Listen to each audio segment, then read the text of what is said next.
I'd like to welcome everybody here tonight.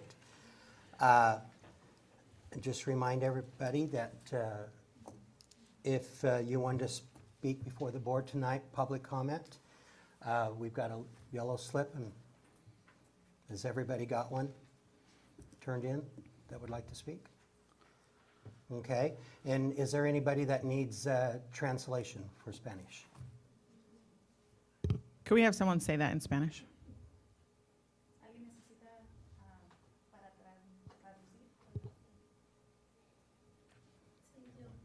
Okay.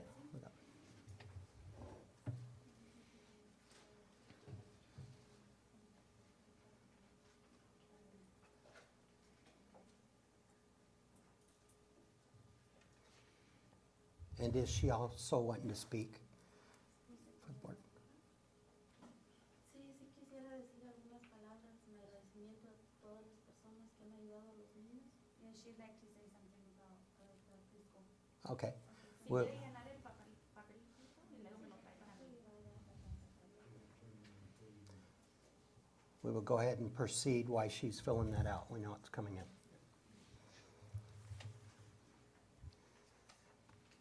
Okay, next thing is the agenda, approval for the agenda. I move that we approve the agenda. I second. We got a first and a second. Any further discussion on it? All those in favor of the agenda? Aye. Aye. Any opposed? Okay, so carries.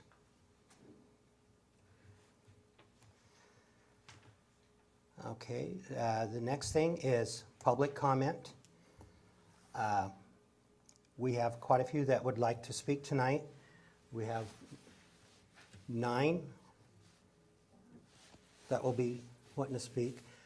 Because of the amount of people, we do limit it to 3 minutes apiece. If you go over a few seconds, we're not going to stop you. But as many as we do have tonight, we would like you to try to keep it as close to that as possible. If you have any questions, unfortunately, we can't answer those tonight unless our staff would like to address them. Otherwise, we will take it down and we will get back with you as soon as possible with any questions that you do have.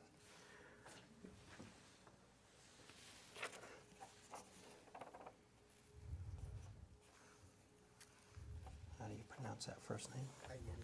Ayenika Ramirez. And if you could please come up and state your name and address for the record, we'd appreciate it. And talk into the mic. Yeah. You'll have, oh, I sounds have like a pretty it's on. loud voice, so I don't know if I'm going to need it or not, but just in case I do. So my name is Ayenika Ramirez, and my address is 1305 East Elm Street here in Othello. And I'm just here to basically just talk. So I'm a proud supporter of all the Othello School District students and athletes. I love hearing and reading about everybody's accomplishments and everything that is happening in our schools and in our community. I also love sharing all the good things that are happening here at our school district, in our community, with the outside world on my personal social media page. With that being said, last month I was falsely accused by some student athletes and lady wrestlers and parents. And although I know I cannot talk about it because of an open investigation, I am here to ask how much longer before that investigation is closed, so my name can be cleared up about the investigation. It's been over a month, and while Moses Lake School District also has had some negative impacts surrounding their sports, and it's brought in a third-party investigator in their district, theirs has been closed within a week. So I'm here to ask, how much longer do I have to wait? How much longer do I have to wait? And so my name can be cleared up. How much longer do I have to endure the stares of people, strangers looking at me and not knowing the truth about what's going on? So that's what my question is. How much longer do I have to wait until this investigation is closed? Thank you. Get that? Okay.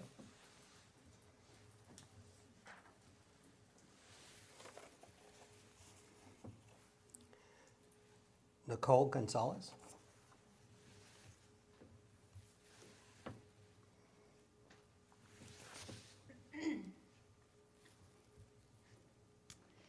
My name is Nicole Gonzalez. I live at 2110 West Eddies Lane. I am here on behalf of many parents for the Othello Preschool. My son Wesley attended the Othello Preschool the year of 2018 and 2019. I am a stay-at-home mom. I have been a stay-at-home mom for 14 years. And yes, I could teach him the ABCs and the 1, 2, 3s and his colors and his shapes and everything that he could need to go to preschool or to go to kindergarten. But I knew that he needed more. He went half a day in the morning, and he's always been a quick learner and loves learning. But his teachers had other challenges when it came to Wesley. He had a hard time taking turns and waiting his turn. He's the youngest in our family, and so he doesn't have to share his toys very often or wait his turn. And I don't know about you, but we don't stand in line to use the bathroom at our house. We don't wait in line to get our breakfast served to us at home. So he had to learn to wait in line quietly. He had to learn to listen and obey and respect other forms of authority, not just mom and dad. He learned how to get along with other kinds of children. We, as I'm sure you do as well, have a circle of friends and family. Those friends and family are a lot like us. They look like us, they talk like us. But at this preschool, he learned that he can have friends of all colors, boys and girls, who dress differently, who might not have the nicest clothes, or they talk differently than him. At the preschool, they are taught to be kind to all and to look out for everyone. Wesley's birthday is in August, so my husband and I had a choice whether to put him into kindergarten, a barely 5-year-old, or to wait another year. And after talking to his teachers and with each other, we realized that he was not quite ready for an all-day kindergarten. He still had a lot of emotional and social behavior things to work on.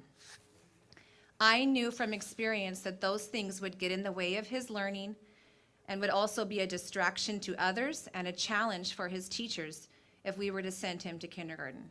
I knew he needed more time in preschool. His second year has been amazing, and we know that we made the best decision for Wesley. And maybe since it was his second year, I know that he has been able to help other children by being an example of how the classroom works.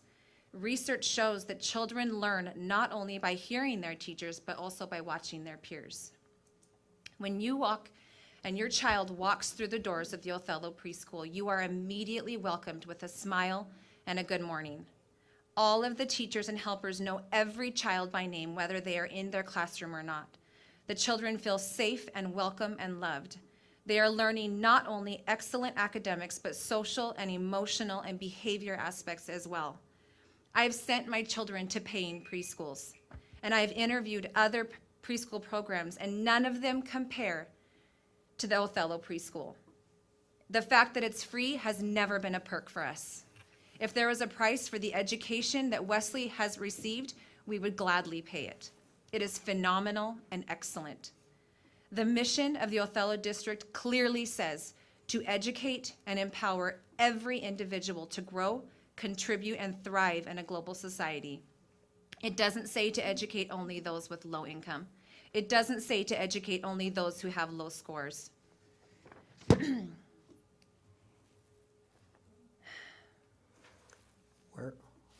I'm sorry.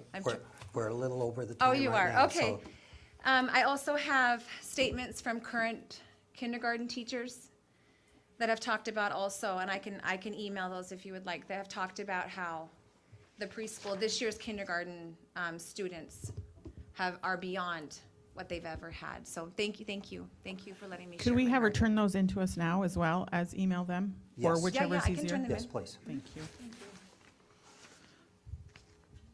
If you give them to Leah, and then she will get us a copy of them all.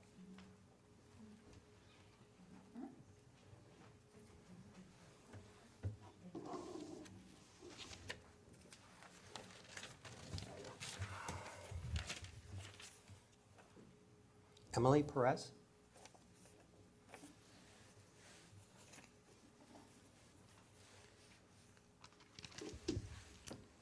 Hi, I'm Emily Perez. I live at 616 South 7th Avenue. First, I would like to thank you, the school board, for allowing me to speak this evening. I must admit this is the first school board meeting I've ever attended, something I'm not proud of, being that I have a 15-year-old in high school and a 9-year-old at Scootney Springs. But I do, however, plan to change that by showing up not only for my children, but for issues and/or discussions I believe in, which is why I'm here, in support of our preschool program and its staff. I'd like to start off with the program's leadership, which in my opinion is exceptional. When there is great leadership, that trickles down to great staff, which in return turns into great parent support. I believe this showed last Tuesday at the preschool's breakfast with the board meeting. American author Kenneth Blanchard said, "The key to successful leadership is influence, not authority." Now, the key word I'd like you to pay attention to is influence. And I believe that's what your leadership staff at the preschool does. Your leadership influences their staff, and their staff influences their students and their parents. Every morning, Jennifer and her staff are out there doing drop-off. I'm so nervous, sorry. Drop-off, meeting and greeting their students and their parents, all the while directing a very organized drop-off. This also continues when Jennifer is not there. Next is their communication, which to me is excellent. The staff is in constant communication with parents, whether it be verbally, by a letter, a note, or a phone call. I appreciate the suggestions they send home about how to ask your children about what they learn. By all means, they're 4-year-olds. I don't always know how to talk to my 4-year-old. I have a 15 and a 9-year-old. So their suggestions are awesome. They also let us know what our children are learning weekly, whether it's Billy Goat's Gruff, Little Red Riding Hood, something, so we can in turn go home and teach them more. So I appreciate all of this. And the reason why I appreciate all of this is because I was never that person that was in the low income group, so I couldn't qualify. But I also was not that person who made enough money to be able to go to a private preschool and pay $500, $600 a month. So my kids were stuck at home with grandma and grandpa because I worked 10 to 12 hours a day. So I appreciate this program. I appreciate the teacher's help. Yes, I believe that education starts at home, but it also helps when you have those select few who are in the middle and need the help. Thank you. Thank you.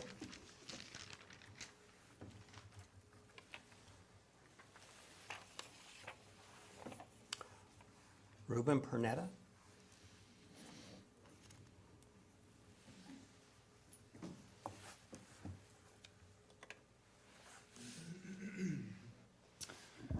Good evening. My name is Ruben Pernetta. I'm here to talk about my support of the school levy and give my thanks to the board, the current board, and the past boards for the work that they have done. I know they've set us up to be able to be successful, and it's not going to be perfect, obviously. I don't know everything about the levy from the ground up and what the past boards were thinking as far as the future and why we would need it. But I have spoke with a few people that have kind of given me the highlights, good and bad. And I know there's a lot of talk about the money and the value. And for me, I can't put a price on education. So I support the levy.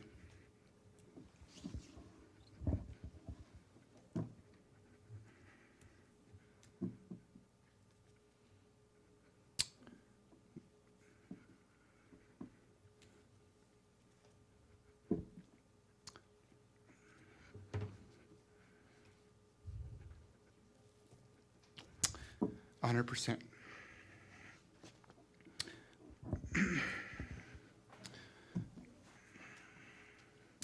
I'm a second generation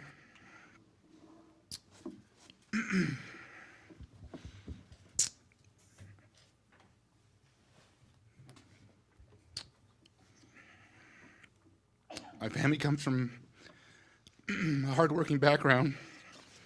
They're migrant workers. Education was not always a luxury.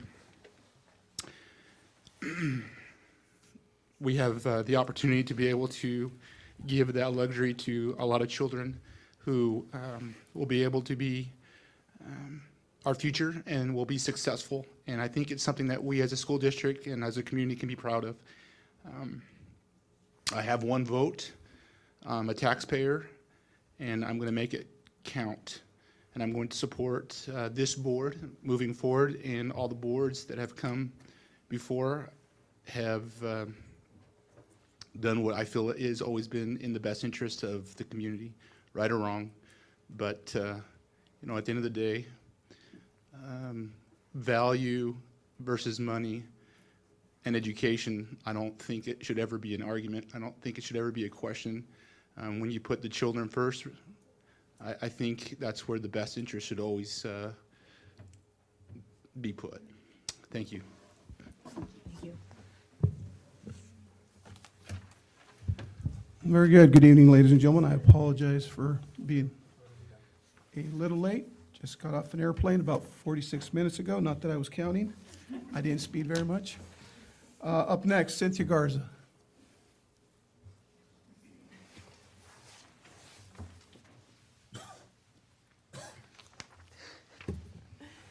I'm Cynthia Garza, and I live on 830 South Meadowlark Lane in Othello. I am speaking on behalf of the preschool. I have two girls who one completed last year, and Victoria is in there now. For us, my husband and I'm stay at home and do bookkeeping, so I'm on my own agenda. And like Nicole, kind of doing Nicole, I could very easily teach them things myself, but for us, because they're around me constantly, it's kind of nice to have somebody else take control. And you know, I started out with the co-op program, and I absolutely loved it. That was the first stepping stone for us. And then the next one was to teach them how to do kind of like follow the lines of the school district, which I thought was very beneficial for us. Lucia learned so many great things, as well as how to be extremely respectful and gain respect from staff. When they walk in, kind of like what everyone else was saying, it's kind of nice, the big smiles and how welcoming everyone is. That also happens at the private ones, so you know, it's more for my support was I absolutely love the fact that it gets them ready for kindergarten in the aspect of they walk in, they see teachers, they go to different classrooms, they're in a hall, and they have their lunch or breakfast. And just kind of learning those things. And the social aspect, I mean, I run out of things to say to them. So it is kind of nice. And I appreciate everything that the preschool has done. And, you know, I too, if there was a price on it, and if any of us ever needed to pay anything, I'm more than willing to put forth any type of payment towards it, because it has benefited my children immensely. Very good. Thank you. That's it. Okay, up next, we have Justine Brunetti.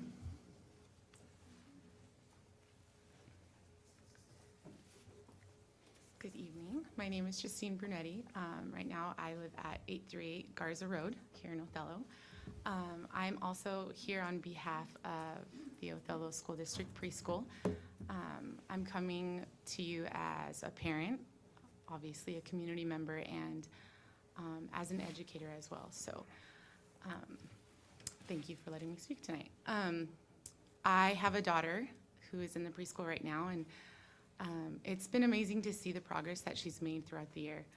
At the beginning of the year, she knew her letters, but couldn't really spot them out or tell me their sounds. And just the other day, she could tell me all the sounds to her letters, and she starts to read out words, and that's just really cool to see. As an educator myself, I could definitely do that at home. And there's definitely nights that we spend with her working on that, but it's really cool to see her confidence. The first 2 weeks of school, she cried every day.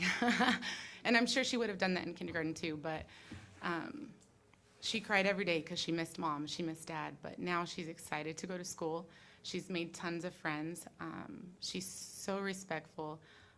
She's obedient, and I can really thank the staff at the Othello School District for that as well as my own parenting, right? But it's nice to see that she can go to school and do those things too and make friends there.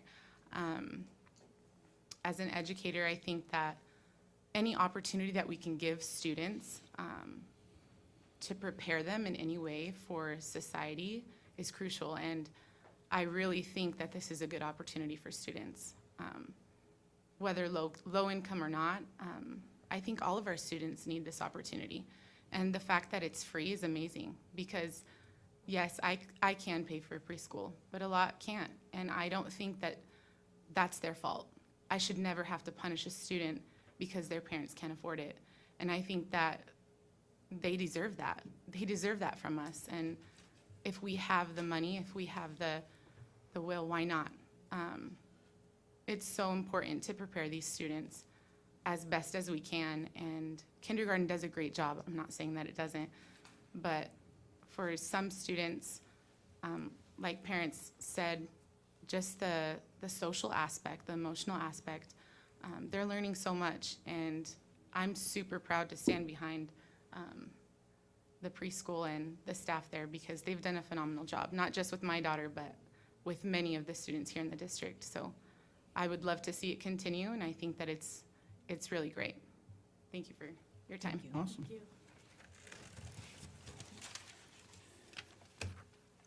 Christina Tucker.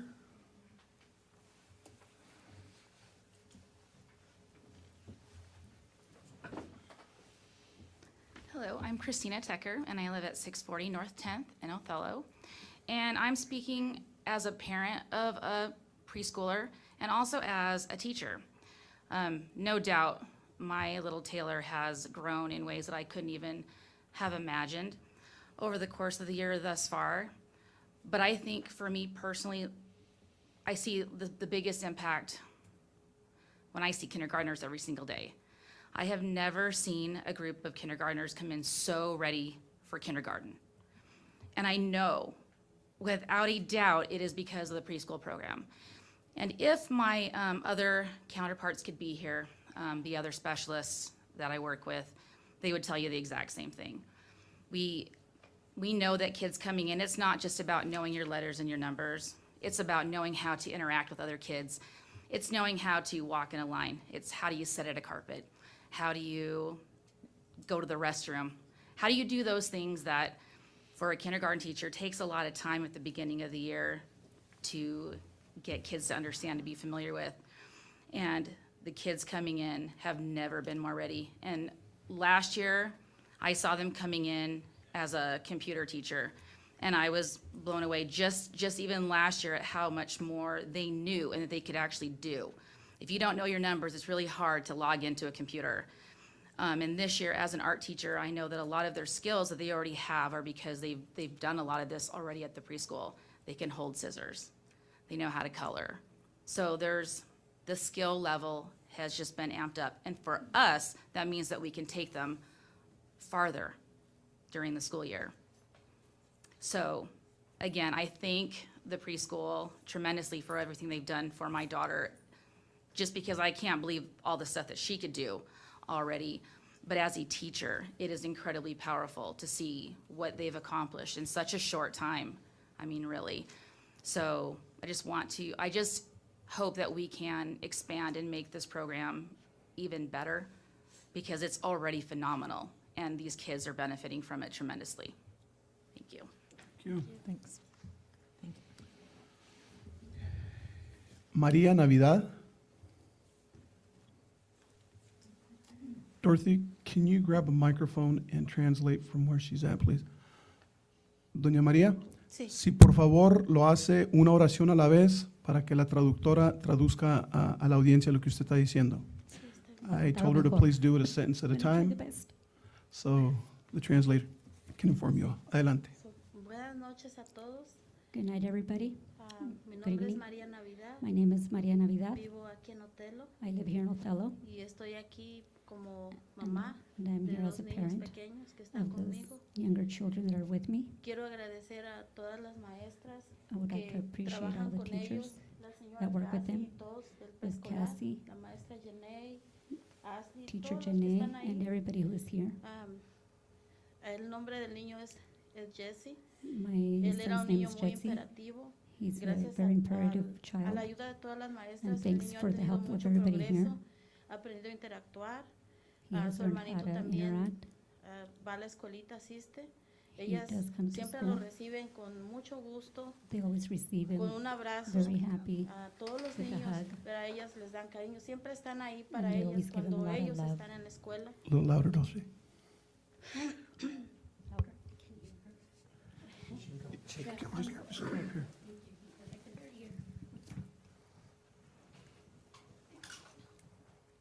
Continúe, doña. Siempre están ahí con los niños para ayudarlos cuando ellos lo necesitan. They're También always la there with the maestra Ruth. students to help them in whatever they need. Y yo soy muy agradecida con ellas. Los niños han tenido mucho progreso. And I feel very appreciative with everybody because the students have had a lot of progress. El niño está aprendiendo ya más. Él tiene la discapacidad de no poder hablar bien. My student is learning a lot and he has Speech impediment. the speech impairment. Yes, thank you. Y él está progresando, ahora dice más palabras, And ya he's sabe las progressing, he's letras de su learning more nombre. words. He's learning the letters of Muestra his name. interés. He shows interest. También asiste a otra escuelita en la mañana, Inspire, de lunes a viernes. He also y por las attends tardes va another al school, preescolar which is de aquí de preschool, Otelo. Monday through Friday, which is Ah, Inspire. Su hermanito más chiquito, él And va his younger brother en la mañana de 8 a 10 también. goes in the morning from 8 to 10. Y por esa razón quiero agradecerles a todos los maestros que han ayudado a los niños, a las maestras, And that is the reason why I would También like a to ustedes, appreciate ¿verdad? everybody. por And you guys preocuparse. too, for, Gracias por sus programas que nos dan, and thank you for all the programs that you guys give us. porque con la dedicación, bueno, yo les dedico a los niños And I also ah, dedicate tiempo. time, Trato de ayudarlos en and lo I más try que to help puedo. them Yo as no much tuve as I una can. educación I ni la didn't have an oportunidad que los education niños tienen aquí. Yo and the soy de opportunity México. that my children have Me here crié en because la I'm from pobreza, Mexico. Because I was aprendí a raised leer de in the- grande, a escribir. In poverty, I learned Por as eso an quiero older to agradecerles write, a todos ustedes por preocuparse por todos los niños para su progreso. and that's why I would like to appreciate, be appreciative with all of you guys for helping my student in progressing, Para que sean mejores estudiantes, so that they mejores can be better personas, students, better people, con la educación que ustedes with the education maestros and the teachers les dan. are giving them. Okay. Muchas gracias. Muchas gracias a todos. Thank you, everybody. Thank you. Okay, Mr. Isauro Pruneda Jr.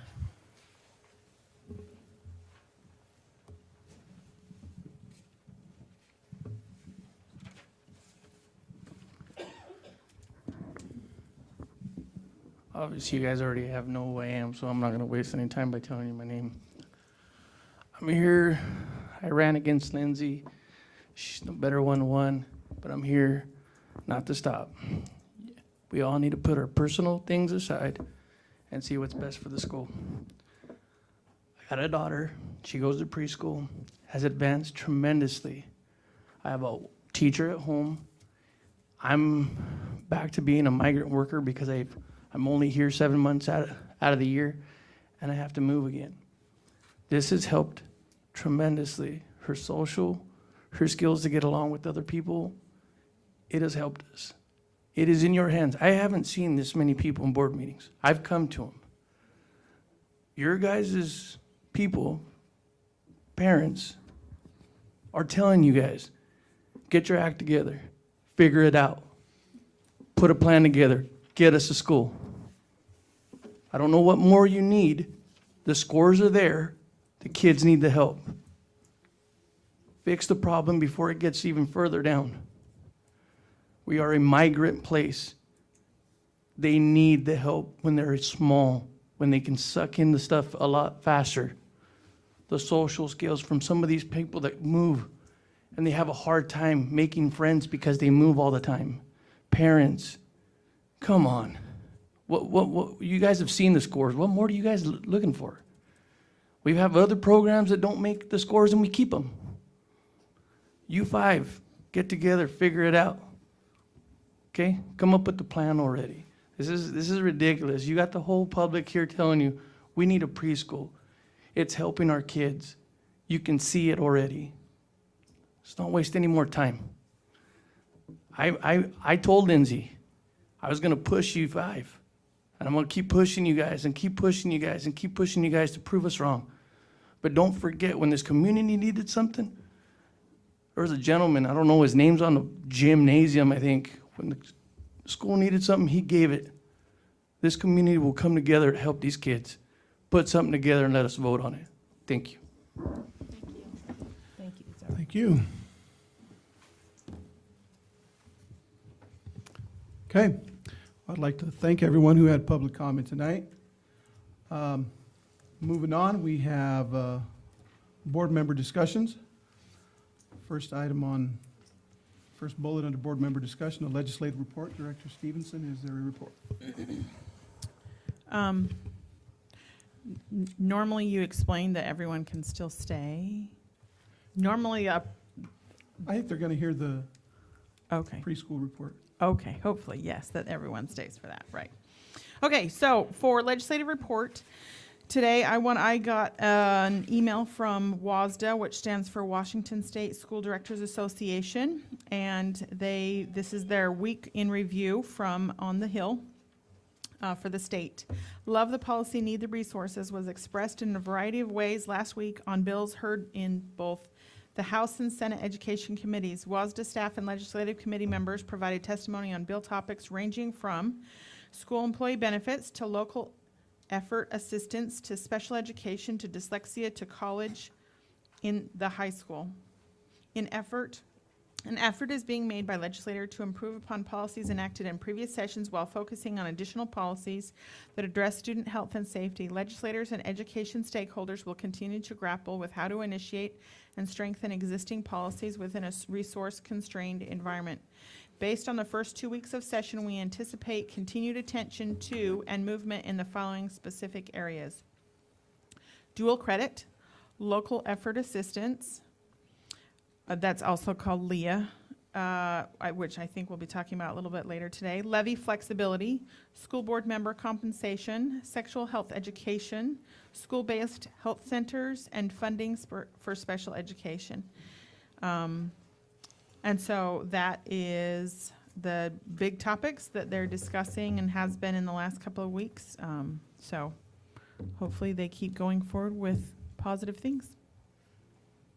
Awesome. Thank you for that report. Next, I would like to see if our calendars are good for a safety workshop on Monday, the 3rd of February. This would be a collaboration, I believe, from the district, and if I'm not mistaken, I'll let Chris fill us in from Chief Shank. So as you know, we have EL16 that we've been working on, and it has 4 components. One of the components, if you remember from last year, we had the safety forum, and in that safety forum presentation, it was at McFarland Middle School. We talked about some of the things that we wanted to make sure that we're training and educating staff and the community on, such as, do we want our teachers to be carrying weapons? Or do we want trained staff here that has weapons? Or do we want another SRO on campus? There was also conversations around handcuff training. So if we have handcuffs at our school sites, how do we train those personnel to make sure that they're appropriately using the handcuffs? There was also a conversation about pepper spray and the use of pepper spray. And if we're allowing pepper spray on our campus, how do we train individuals to make sure that they're appropriately using pepper spray? There was also a conversation about bats, like baseball bats. So baseball bat training. So if we have baseball bats in every classroom, how do we make sure that everyone is being appropriately trained to use those bats? So if an intruder comes on board the campus. So there was a number of things on that safety forum that we said that we wanted to just make sure we educate the staff and the community on. So we wanted to do a safety workshop with the board, February the 3rd. And we also wanted to make it live to the public, so the public can come as well, but also videotape it. So all these trainings will be available to the public. And also, we'll have Chief Shank here and a number of his officers that will come to do the training with the board and any public member that comes on board. At that time, we'll also be sharing the survey results about what did the survey, what did the parents say, what did the students say, what did the community say about SRO versus trained staff with a firearm versus teachers with a firearm as well. Can I just decipher some of those words? Yes. EL 16 is our safety policy, and an SRO stands for School Resource Officer, so a police officer in the school. So my questions are, is this a district forum or a district forum with a board invited or a board forum? What? It's a board workshop, and we wanted to do that, and not in a large setting. I think the Chief Shank wanted to be a small setting, but also publicize it via YouTube Live, so it could be available for anyone. Okay. So the video will be placed on our website, plus Facebook district's Facebook page, plus a school district's Facebook page. What time and what location? It'll be 6 p.m. here. Okay. About 2 hours, you think? So there'll be Chief Shank's portion, which will be an hour, and then the school district's portion, which will probably be another hour. So 2 hours. To answer your question, Mike, I'm available. Okay. Okay. That was the question, you're right. All right. We'll go ahead and get out the proper notifications for Monday, February 3rd from 6 to 8 at night. Thanks for that. On February 4th, we have our annual Desert Oasis High School Board Visit. Attached is the agenda. Don't know if there's anything that we would like to add or change. My question was, we're just going to visit the 2 classrooms? Just to make sure, okay? And all of us will be going to the same classrooms and not splitting up? I know that we're Where pretty there's 2 of them, I large. think we should be able to. There's like 5 classrooms, is that what you're asking me? No, Oh, we're- I we're see what gonna you're do saying. just 2 of them. Oh, okay.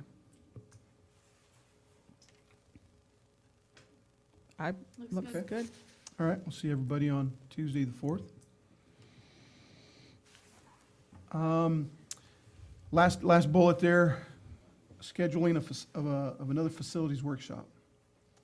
I think, I'm almost hesitant to say we have to. Behind the ball? we Was need that where to. you were going? No, I mean, I know it's taxing on all of us, and it's taken a lot of time. The 3rd is an off night for school board meeting, but I'm used to just, my Mondays are taken up anyway, so that works out. We have a board meeting on the 10th. Suggestions on when we do this? I know, Lindsay, you're leaving. Yeah, I'm going out of the country the 14th through the 23rd, so if we could do it, I mean, next week for me is, the sooner the better. I mean, Okay. I would like to get moving on. Does a Wednesday night direction work for we're us? going. You mean Wednesday the 29th, or are you I'm referring saying to Wednesday, Wednesday no, the 5th? Wednesday the 12th, before Lindsay leaves the country. Oh. I'm No. free Wednesday the 5th and Wednesday the 12th. I know Same. it's like upon us, but I'm free either does night. that work? Okay, why don't we just plan on Wednesday, February 12th? Call it 2 hours, 6 to 8? Will we be holding a vote that night, Mike, just to be clear? We don't typically hold No. votes at workshops, it's just our No, there won't discussions. be a vote. 6 to 8, ample time, I think. Okay. All right, February 12th, from 6 to 8, we will be holding a facility workshop here at the district office. Anything else anybody want to add to our discussion here tonight? I had a quick question. I know we're going to, we're doing our levy. Is there a plan for us as individuals or as a board to kind of get the vote out? Like, what is our responsibility, our due diligence to get people, to get the community behind this? I think item gonna be C3, addressed. we'll- C3. we'll address that. Okay, All right, roger that. perfect. All right, student representative reports. I don't see Lauren here, but Lauren let me know that she had a family thing tonight, so she was unable to Oh, attend. very I good, should very have let good. you know that beforehand. thank you. Elise? I also have Lauren's report, so I Oh, will very give good. that to you guys in just a minute. So we're actually working on getting a survey out to the students, essentially just to ask them how they want us to communicate that with them, like if through surveys, if they like that. So we haven't got that sent out, but we're hoping to get it out this week so that we can have a response. For OHS, we had the Super Student Assembly, which we want to thank Lindsay for coming to. It was a success. It went very well. We're starting interventions for core content classes for kids who got only received a 50 to 59% in their classes last semester. There was a meeting Friday the 24th for seniors and their parents because graduation was scheduled the same. I don't know if it was the same day or the same week, but it was somewhere along the lines that it was on the same day of there was state for sports on the same day of graduation. Sorry about that. So they decided to keep the date of graduation, and they had parents and students vote for that. So they're going to make sure and be more cautious of where they schedule graduation in the future, but there's not really, we can't perfect that at all, so we'll do what we can in the future. I didn't get a report from every school, so I'll just give you the schools that I got from. DOHS grew from 99 to 126 students. Their 3-tier education system is working great for them, they say. They have 84 students in Tier 1, 24 students in Tier 2, and 18 students in Tier 3. On February 3rd, they're getting their SRO in Tactical Medical First Aid. Hiawatha said that they've had lots of indoor recess due to the bad weather, so the students are really excited to have better weather so they can go outside for recess. For the month of February, their character trait is going to be integrity, and their 3rd graders are they're starting a PBL of a project for making animal bridges, which they say has gone very successful in the past. At Lutakaga, on January 28th at 5:30, in the library, they're going to have elementary school counselors put on a love and logic parenting class. They also said they've had lots of indoor recesses, and they invite you to check out their Facebook page to see more that's going on in their school. At MMS, they have on February 7th a Mighty Mustang Student of the Semester Assembly, which I think essentially is like the same thing as the Star Student Assembly at the high school.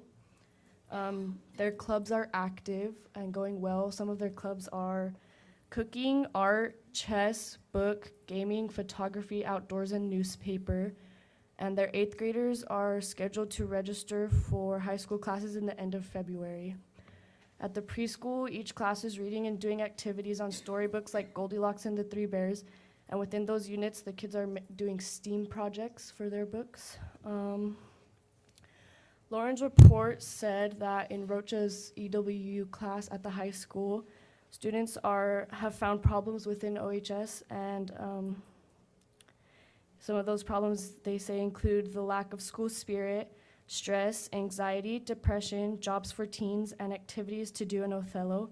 So they're researching those projects and trying to find solutions for them. And that was all I had, and I just wanted to ask the board, do you guys like the reports from each school, or is that not something we want to do? I personally No, think you're doing great. it's fine. I enjoy Yeah, I it. love it. Yes, ditto. Thank you, that's it. Very good. Make sure you thank Lauren for that as well, please. Okay, moving on. Item C1, I will entertain a motion to approve required approvals. I motion to approve the required approvals. Okay, we have a motion to approve. Can I I get a will s- second that. Okay, we have a motion by Director Malat to approve, second by Director Johnson. Prowse, sorry. I always will stick with Malat, that's okay I'm though. Any discussion?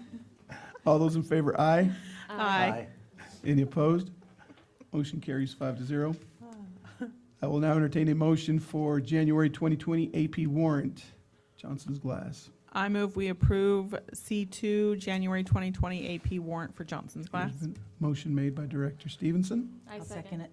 Okay, Go second. ahead, Chair. Second by Director Schutte. Any discussion? I will have to abstain from this vote. Very good. All in favor, aye. Aye. Okay, motion carries 4-0 with one abstention. Moving on, C3. I hope we all had an opportunity to read Resolution 20-001. This is basically something that we will, tonight, we can discuss for a little bit, and we will make a roll call vote on. This resolution basically is we, the board, stating our reasoning for our approval, if it's so voted, on the EP&O levy. This is an opportunity to be able to publicly say that we, the board, are in favor of this. I don't know if you'd like me to read the entire document, or if you have any questions pertinent to this document, or should we just proceed to the vote? So we vote on this even though the ballot's already out? If we vote on this and approve this as a full board, then we can say publicly, the board approves this. Right now, we can only say individually, I'm a board member and I approve of this. So if we all agree to the resolution, or I don't know if it has to be a 5-0 vote. or just a majority vote, we could say, and the board. Can we also speak on behalf of the district, or just behalf of the board if we pass this resolution? It's Just for on the behalf board. of the Just for board. It's just the board. So then we can basically be saying, myself and the rest of the board approve of this levy. I will go ahead and read Resolution 20-001. Resolution of the Board of Directors of the Othello School District Number 147-163-55, Adams, Grant, and Franklin Counties, Washington, expressing its strong support for the passage of District's February 11th, 2020 ballot proposition. Proposition number 1, replacement education programs and operational levy, and providing for related matters. It is resolved by the Board of Directors of Othello School District, number 147-163-55, Adams, Grant, and Franklin Counties, Washington, as follows. The Board of Directors of Othello School District, number 147-163-55, takes note of the following facts and makes the following findings and determinations. A, on December 9th, 2019, the Board adopted Resolution 19-008, which submits to the district voters at February 11th, 2020 special election, a ballot proposition authorizing the district to impose a 3-year replacement educational programs and operation levy, the EPO levy ballot proposition. B, in Resolution 19-008, the board found and determined that the EPO levy ballot proposition is necessary to permit the district to meet the educational needs of its students and pay expenses of educational programs and operations support not funded by the state of Washington. Accordingly, the board desires to express its strong support for the passage of the EPO levy ballot proposition at an open public meeting on January 27, 2020. The open public meeting pursuant to RCW 42.17a.555. C, all required notices of open meeting, included the title Replacement Educational Programs and Operation Levy, and the number of EPO levy ballot proposition, Proposition 1. Members of the board and members of the public were given equal opportunity to express an opposing view at an open public meeting, and all who wished to speak were heard. Pursuant to RCW 42.17a.555, the board, after due consideration and being fully informed and advised, hereby expresses its strong support for passage of the EPO levy ballot proposition. This resolution takes effect from and after its adoption. In all fairness, this is the time for someone who has a dissenting opinion to state so.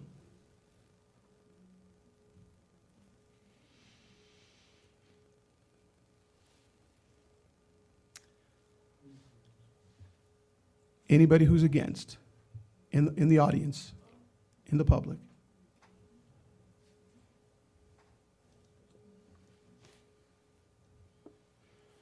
Okay, having heard none, I will now take a roll call for or against the board adopting resolution number 20.001 in support of the EPO levy.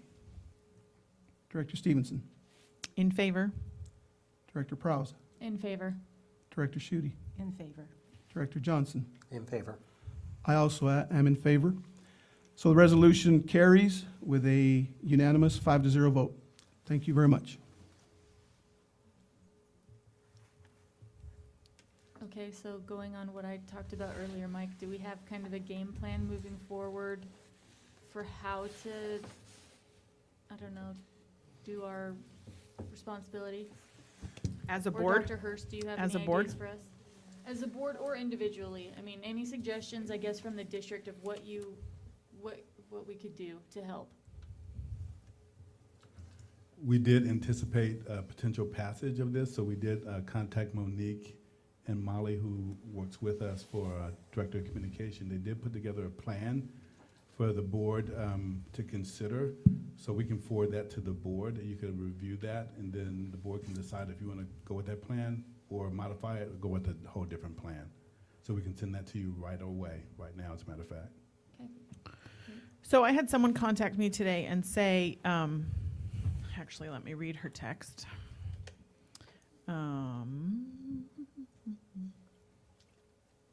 Just a curious question. I just received a ballot in the mail to vote on an Operation Levy. Usually the school district is very good at advertising the upcoming levy with signs around town. I don't remember seeing any. Did I miss them? And I explained, no, I don't think there's any signs. That there's stuff that's come in the mail, that there's been stuff on online and those kinds of things. But we have had committees in the past of private citizens, and that has turned into some signs and such. Is that something that would be advisable to make our own personal signs as well? I have personally posted something on social media, and there have been a few community members and staff that has shared it, and that said, I am a school board member, but I'm speaking for myself. Now I can modify that to say, and the entire board. But I don't think it can hurt for us to discuss other ideas as well. Yeah. Do you know, Chris, if Molly's marketing program has any signs in mind? I'm gonna let Talia speak about our marketing. Okay. So specifically for the board, what we have planned out, we did send out an email with all the talking points for the board regarding the EPNO levy. And the other specific thing that we have listed is having board members set up meetings with vocal supporters, elected officials, their contacts, et cetera, to share information about the levy, why it is important, and what it supports.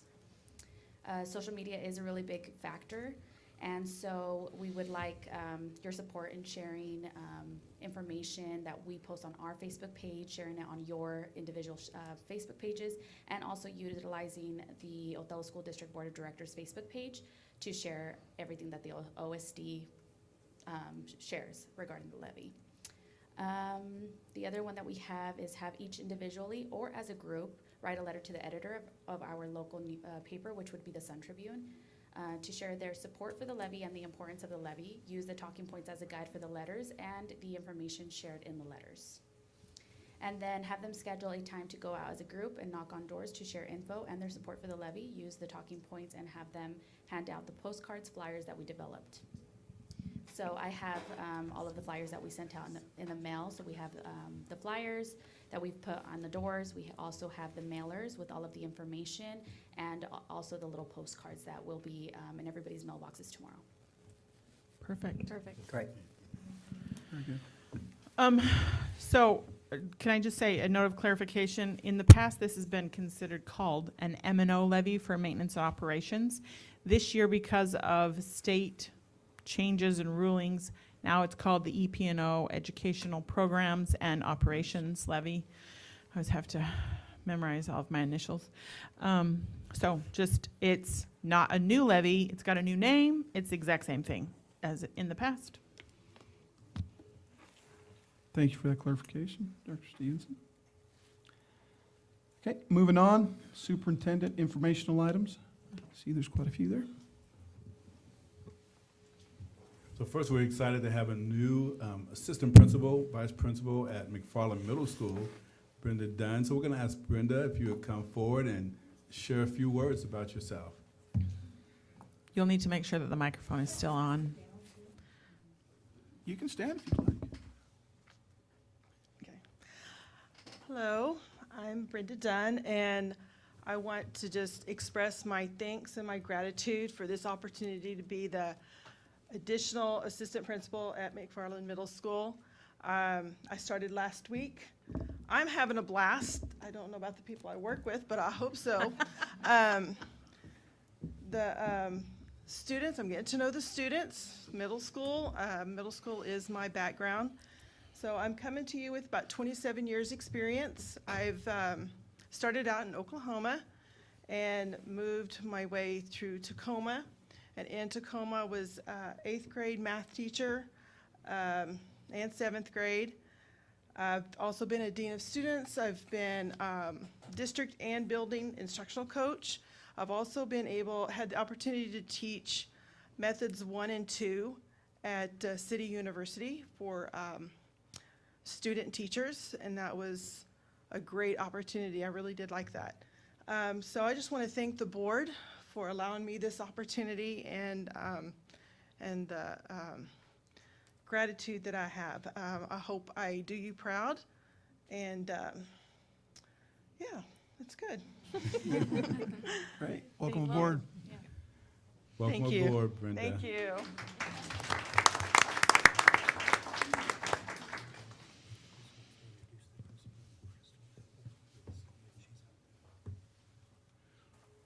We also wanted to make sure that we announced our Crystal Apple Award recipient. And the Crystal Apple Award recipient is really a big deal in the state of Washington and really in a number of different places across our nation. There's a number of different entities that celebrate Crystal Apple, and it's really to recognize excellence in education. 4 years ago, we were not part of the collaborative to recognize the individual. These individuals are nominated by the principals, and then 9 districts participate in it out of about 20 districts in ESD 123, but also across the state. So you have all these districts across the state that are submitting the teacher of excellence to be recognized as the Crystal Apple Award recipient. So this year, we wanted to make sure that we recognized an individual, and that individual is here, so we wanted to honor her. So we're gonna ask Annalie Pineda just to stand up. Just a round of applause.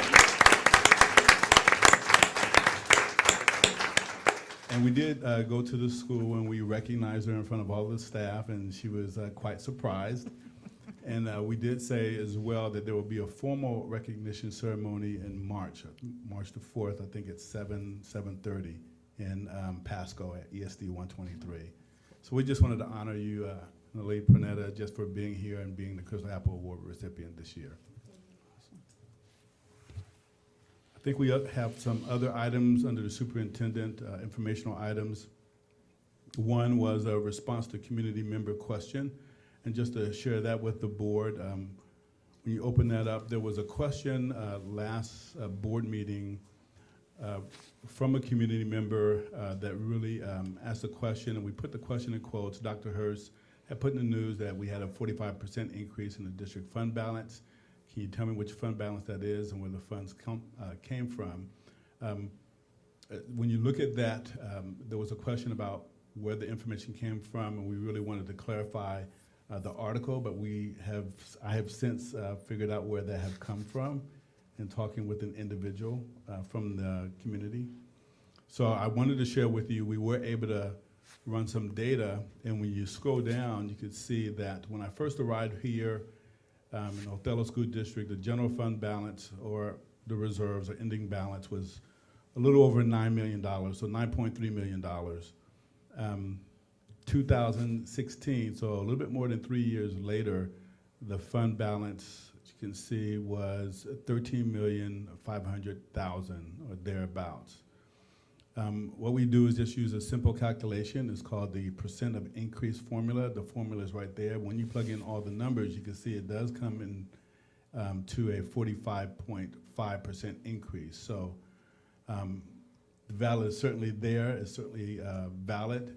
And we just wanted to respond to that community member to say we also ran some analysis on some of the other months for the general fund balance and saw that it was in excess of 45% increase. And you can see down there also it says, where does it come from?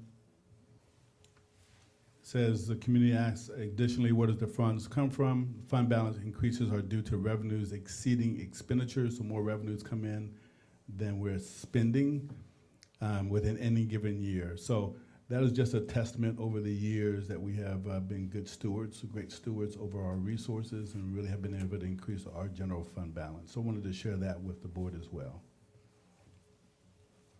And looking at another item in the superintendent informational items, we have the public records request history.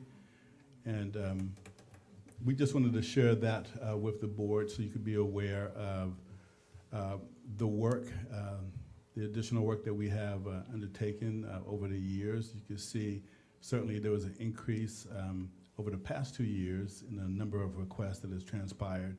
And then we also put at the very bottom the amount of resources, financial resources that have been expended this year, including attorney fees, looking at overtime, looking at additional help also that has been hired to handle all of the public records requests this year, amounts to a little over $34,000 of additional resources for those public records requests.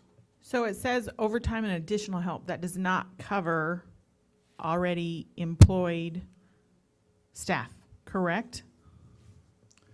You're correct. It does not. So can did you have more things for just this one? I have No, some ma'am, questions. go ahead. Okay. In looking through this, I saw that there are two that are still open. This last one that was submitted on December 9th and one from spring, let's see, April 11th is still open as well. I wanted to see how long, although it looks like the April 11th, 3 years worth of district office travel. I wanted to see how long both of those you think until those are closed, and or what percentage you think they're both completed at. I'll begin with the December 9th one. The December 9th of 2019, we received that one. That one will be closed at the end of this month. It's due January 31st, so this Friday it will be completely closed.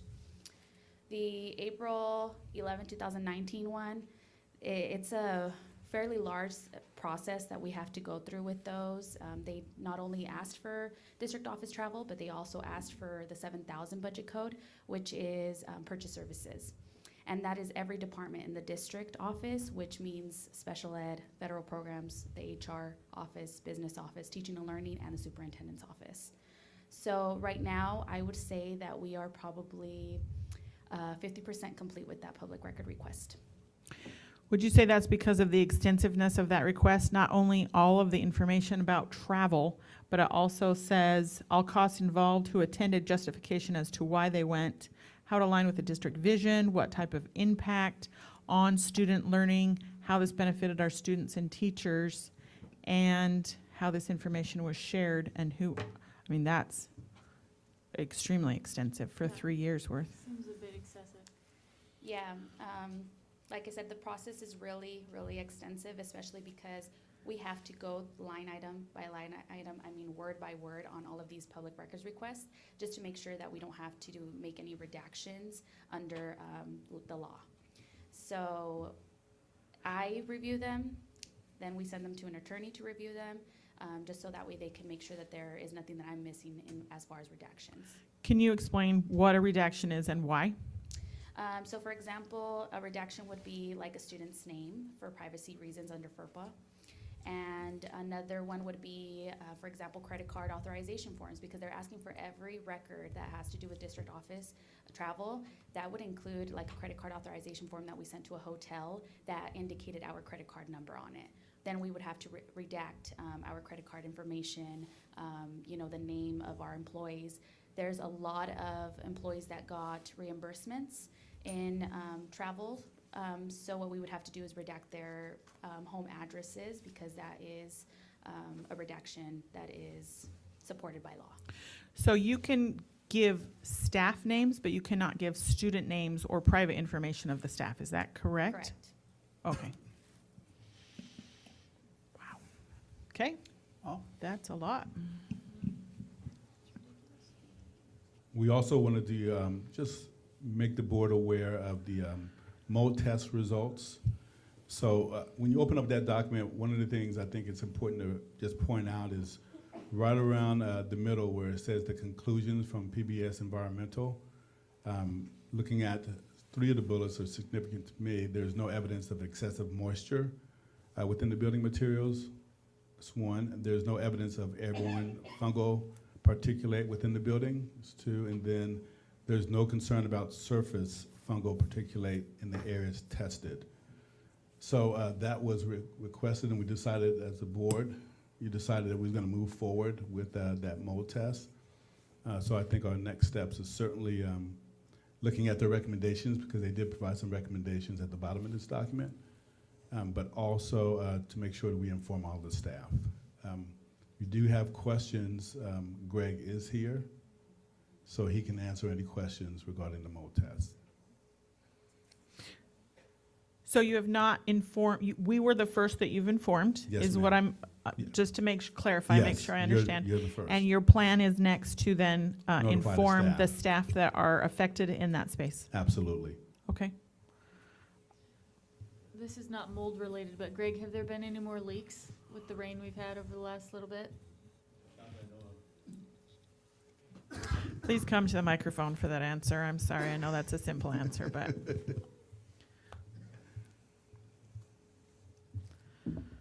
No, I'm unaware of any leaks. Thanks. In the 600 wing. Have we Oh. contacted? Don't say it like that, please. Have we contacted a qualified professional to take any necessary measures to assure that the roof does not leak in the future? That's a recommendation. I don't know if we're going to continue bringing more people to look at it, or. The last fix that was done by that roof professional, we've stayed in contact with him, and so if we see another leak, we'll bring that person right back. And since then, carpets have been replaced, and you've had air purifiers put in the rooms? We replaced all the carpet that was existing in the building with new carpet. We fixed all the light fixtures and replaced any lamps that were dim, made sure the rooms looked bright. We painted 5 classrooms, repainted them with new paint so it didn't look as dingy and How many looked classrooms newer. are in that building? 10. Okay. We provided in-room air purifiers that have a HEPA filter and UV light filtration to 2 individuals that requested them. We changed the HVAC filtering from a MERV 9 to a MERV 13 filter. What else have we done? Well, we put some TVs in there and installed some technology for them also, for some that requested it too. So. Okay, thank you. Dr. Hirsch, could you respond back to us if, after you have the staff meeting, just to see, just to give us an update as to what their responses were to both these changes that have been made and the results? Absolutely. Thank you. And then finally, we have a presentation in here. We thought it would be great to share with the board and give you some factual information And also put it on public record because this is being placed on YouTube as well. We're going to have Jeanette go through this presentation for your benefit and then also for the public's benefit as well.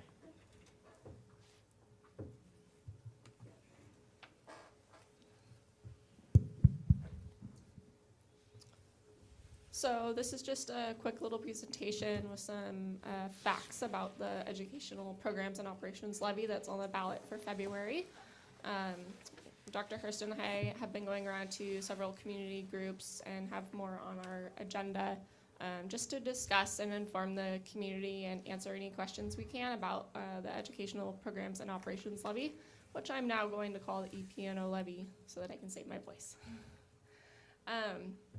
So essentially what the levy is a bridge gap between local school district needs and what the state funds for school districts. I'll spare you all the boring details, but there's a very long, complex formula, and some of the districts and the community's needs and wants are outside of that formula, essentially. So some of the things, some of the programs that are funded at departments, athletics, nursing, custodial, maintenance, technology, security, music, art, lots of different things, early learning programs, the community schools program as well. It helps a lot of different areas. It touches a lot of areas within the school district.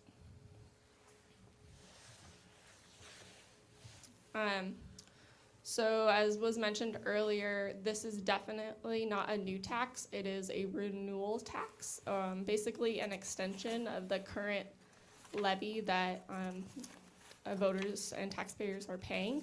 That levy expires at December 31st, 2020. And so this is simply just a renewal and an extension of that. And the rate is very close and in line with the current tax rates as well. Just kind of a fun fact to really bring home just that gap that school districts face. So the state funds substitute cost for 4 days for certified staff. So a teacher is out sick, needs a personal day for whatever reason. The state funds 4 of those days. Oftentimes teachers, unfortunately, are gone more than that. And so anytime beyond that, it comes down to local funding. All other staff positions, all of them, do not have substitute cost funded by the state. So those are covered through other means.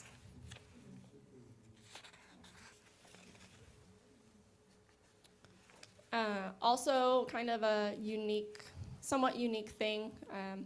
So the state provides essentially state matching funds for school districts, and they're called levy equalization funds. And essentially what it is, and what it started out to be, is to kind of equalize property rich and property poor districts in the area.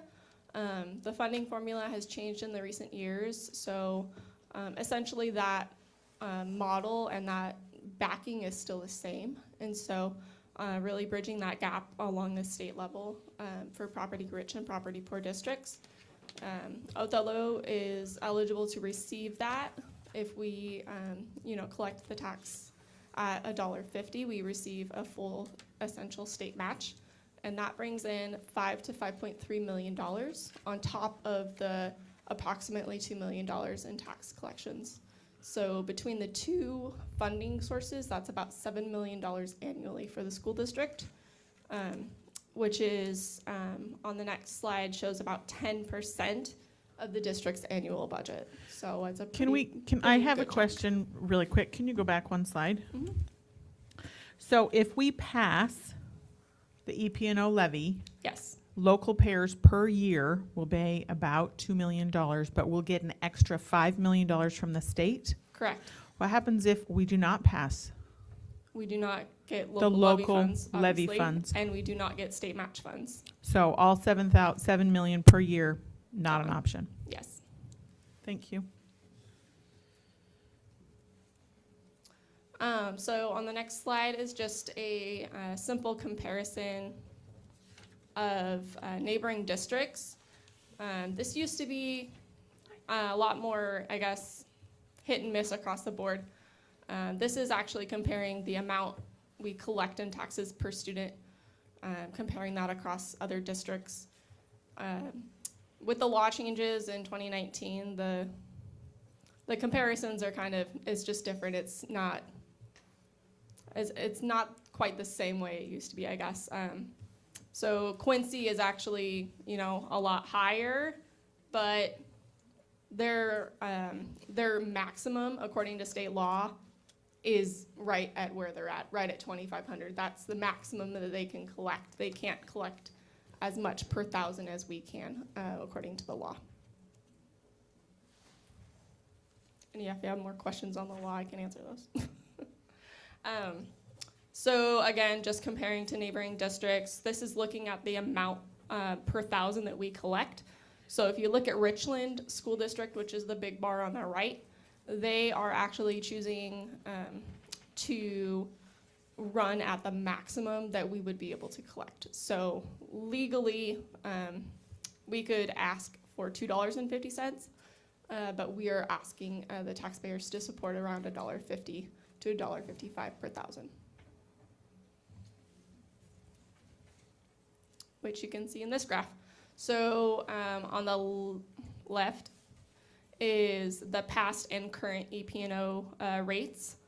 And then in the green on the right is the proposed rates that will be on the ballot.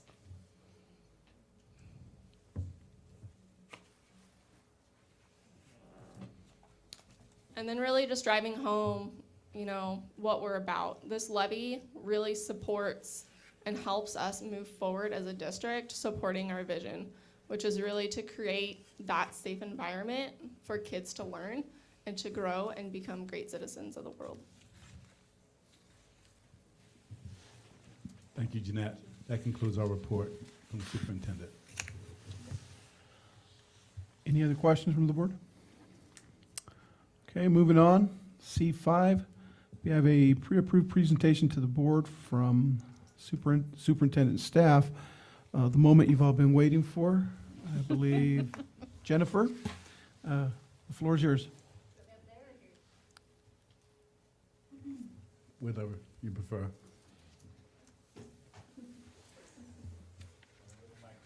Over here, we make them come up. Here you go.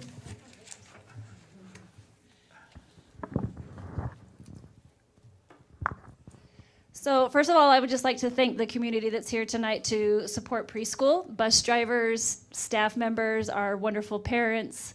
I appreciate their support in being here tonight. As I share some of the facts with you about preschool, and I appreciate all of you taking the time to come and visit preschool last week. I know our staff really appreciated your time, that you valued preschool enough to come and see what's happening with our little ones there. So you can go to the next slide. This is just a quote that we have. Mrs. Lang has had it up for the last couple of years, and there's just so much that's happening in research in the last 10 years around early childhood education, and the way that these little guys' brains are developing and absorbing, and how birth to 5 is really the most crucial years, and where they're going to make those connections in their brains and really learn the most. And so how vital it is that we are catching them during that window of time. Yes, parents at home need to be working with their kids and teaching their kids, but if we have the opportunity to provide that also, there is a lot of research out there just in the last 5 to 10 years about the brain development. So I just wanted to share with you, can I stand up? Sure. It's really hard to sit down. You can stand anywhere you want out there. You don't have to even be there. So this is just a little bit of history about the Othello School District preschool, just so the preschool is not new. It has grown drastically in the last few years with the vision of the district, but it has been around since 2002. And that time, there was about 40 students, and they went 2 days a week. So they went Monday, Thursday, and then Tuesday, Friday.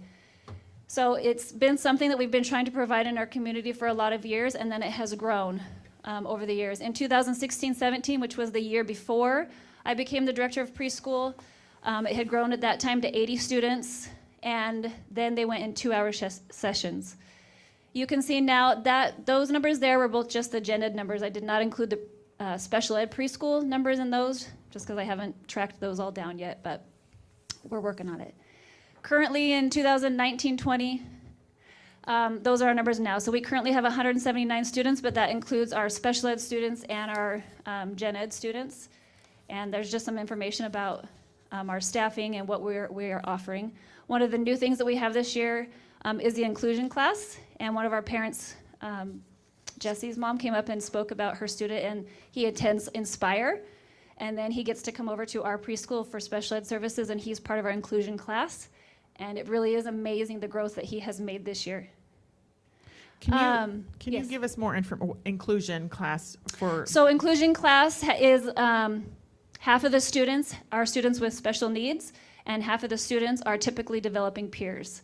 So actually, a couple of our parents that spoke tonight, they have children in the class that are typically developing peers, and so they serve as role models for the students with special needs.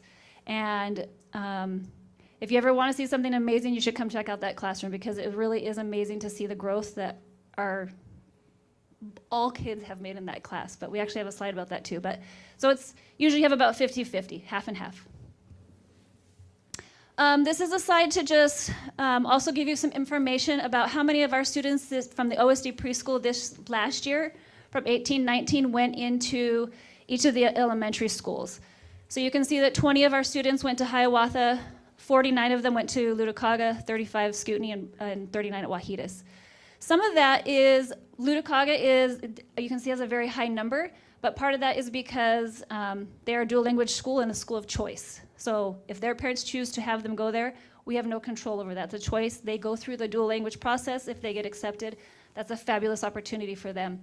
The other schools, what's the next indicator is that where they live. So Othello has boundary schools. So if you live in this boundary, you automatically go to that school. The next indicator is if you have siblings. So even if you don't live in a boundary, but you have siblings at Scootney, you automatically go to that school.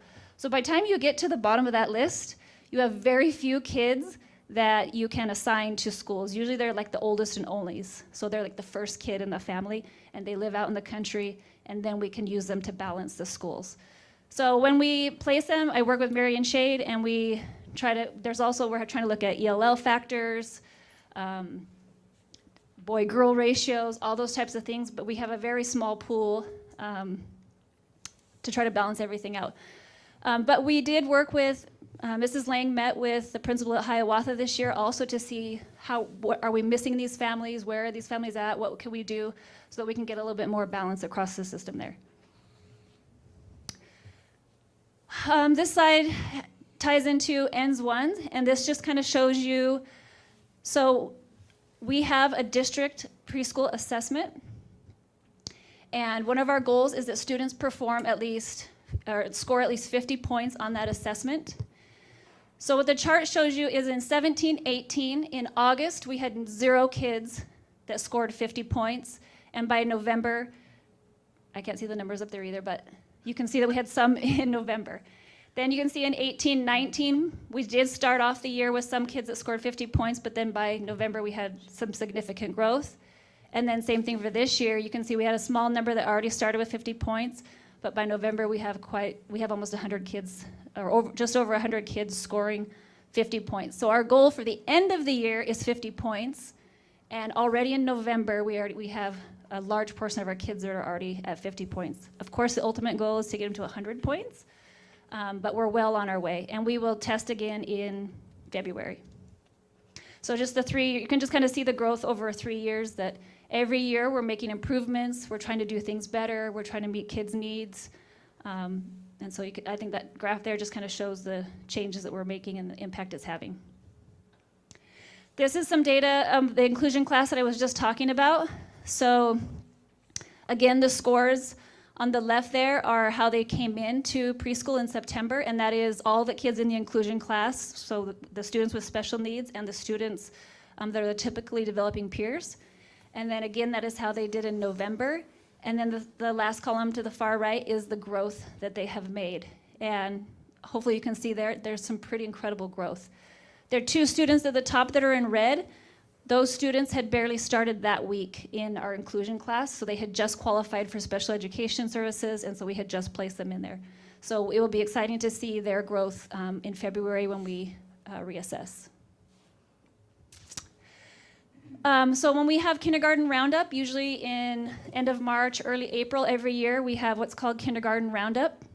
And that's when all families in our community come and register their children to go to kindergarten the following year. This assessment is a little bit different than the preschool assessment. It's very close to it, but it is a little bit different. And so this is a comparison of preschools in our community. So the light blue bar is the OSD preschool. The dark blue bar is all kindergartners that registered for kindergarten. So whether they went to preschool or not.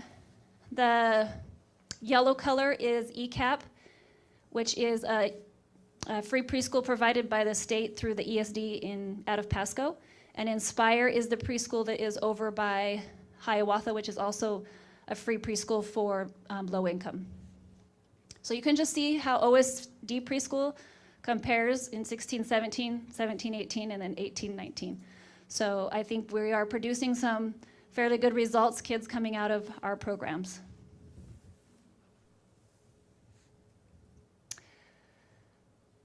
This was just, whether it's OSD preschool or any preschool, this slide is just to show you the value of children receiving early childhood education. So this slide just shows you children that went to any preschool in our community. So we have several, versus children that received no preschool. So it is what it is. It's the community we live in. It's the parents' ability to help or not help their children. But the dark blue is children that went to at least any preschool in our community, and the light blue is children that have not had any preschool.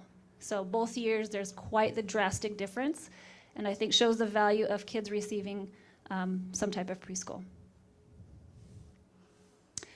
This is to show you, so when they leave preschool and they go to kindergarten, are they really holding what they learned? Or are they losing it? And so I'm trying to track now the data over the next few years, especially until they get to third grade. Because again, there's a lot of research that tells us if kids are not reading by third grade, the dropout rate is very drastic. And that's where they talk about the pipeline to prison. Because if they can't read in third grade, they end up dropping out of high school, and they end up in our prison systems. They end up in low poverty. They end up unmotivated. There's lots of research about where they lead if they don't, or if they are not reading at grade level by third grade. So this is our kindergartners. Actually, this is their kindergarten data, but they're actually currently in first grade. So if any of you are here long enough, you have a first grader. And so when they test in the spring, then we'll have their first grade data. But again, this just shows you if they had preschool, and not just OSD, but any preschool, versus no preschool at all. So again, the dark blue is if they at least had some preschool. And the first set of bars is how they performed in math on the STAR 360, which is an assessment that we give to all of the students in our system, pretty much K-12, right? K-12. So it's something that we can track for quite a while. And then the second set of graphs is the RDG, just stands for reading. So how they performed on the reading assessment. So again, you can see that if they've at least had some foundation in early childhood education, they are outperforming their peers that have had no preschool. This is the WAKIDS assessment. So the WAKIDS assessment is a state assessment that they take when they first enter kindergarten. They take it in, I think, the first 8 weeks of school, they can take the assessment. And this one is showing you OSD preschool versus non-OSD preschool. So if they went to preschool, they're in the light blue, and if they did not go to OSD preschool, they're in the dark blue. And that's just showing you how they did in math last year, and then how they performed in math this year, and then same thing reading last year and reading this. So this is, again, our kindergartners and our first graders. So this is probably some of our most recent exciting news that actually just went public on the OSPI report card. So if you're familiar with the report card, that's where you can get on and see how our students in third grade and on up performed on the state assessment, our graduation rates, our attendance rates, all those things. And one of the things that is now reported on there is the WAKIDS state assessment. And last year, It was a little bit discouraging when we got that report because on the WA Kids, the kindergarten assessment, it said we were only at 16.6% that were ready for kinder. And this year when we took that assessment, we were at 51.3%. So up quite drastically, which I know is not 100% all preschool, but I think we can take some credit. So it was a pretty significant drop. This, in alignment with ENDS 2, how are we preparing these kiddos for graduation and advancement? We try to give them, preschool's not just all about ABCs and 1, 2, 3s, as it was mentioned earlier. It really is about social emotional learning. And so one of the other pieces that we try to incorporate is some STEAM projects. So the classes have all been studying pretty in-depth different books. So we have Goldilocks and the Three Bears, Billy Goat's Gruff, Jack and the Beanstalk. And so the teachers, several of the teachers have found some STEAM projects to incorporate with that. So this is just a cute little video. This class was doing the Three Billy Goat's Gruff. And so they have graham crackers and frostings, and they have to figure out how to construct a bridge to get their billy goats across. So it's just a quick little clip to see their excitement.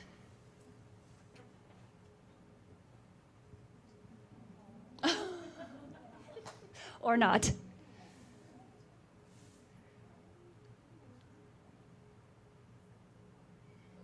Nope.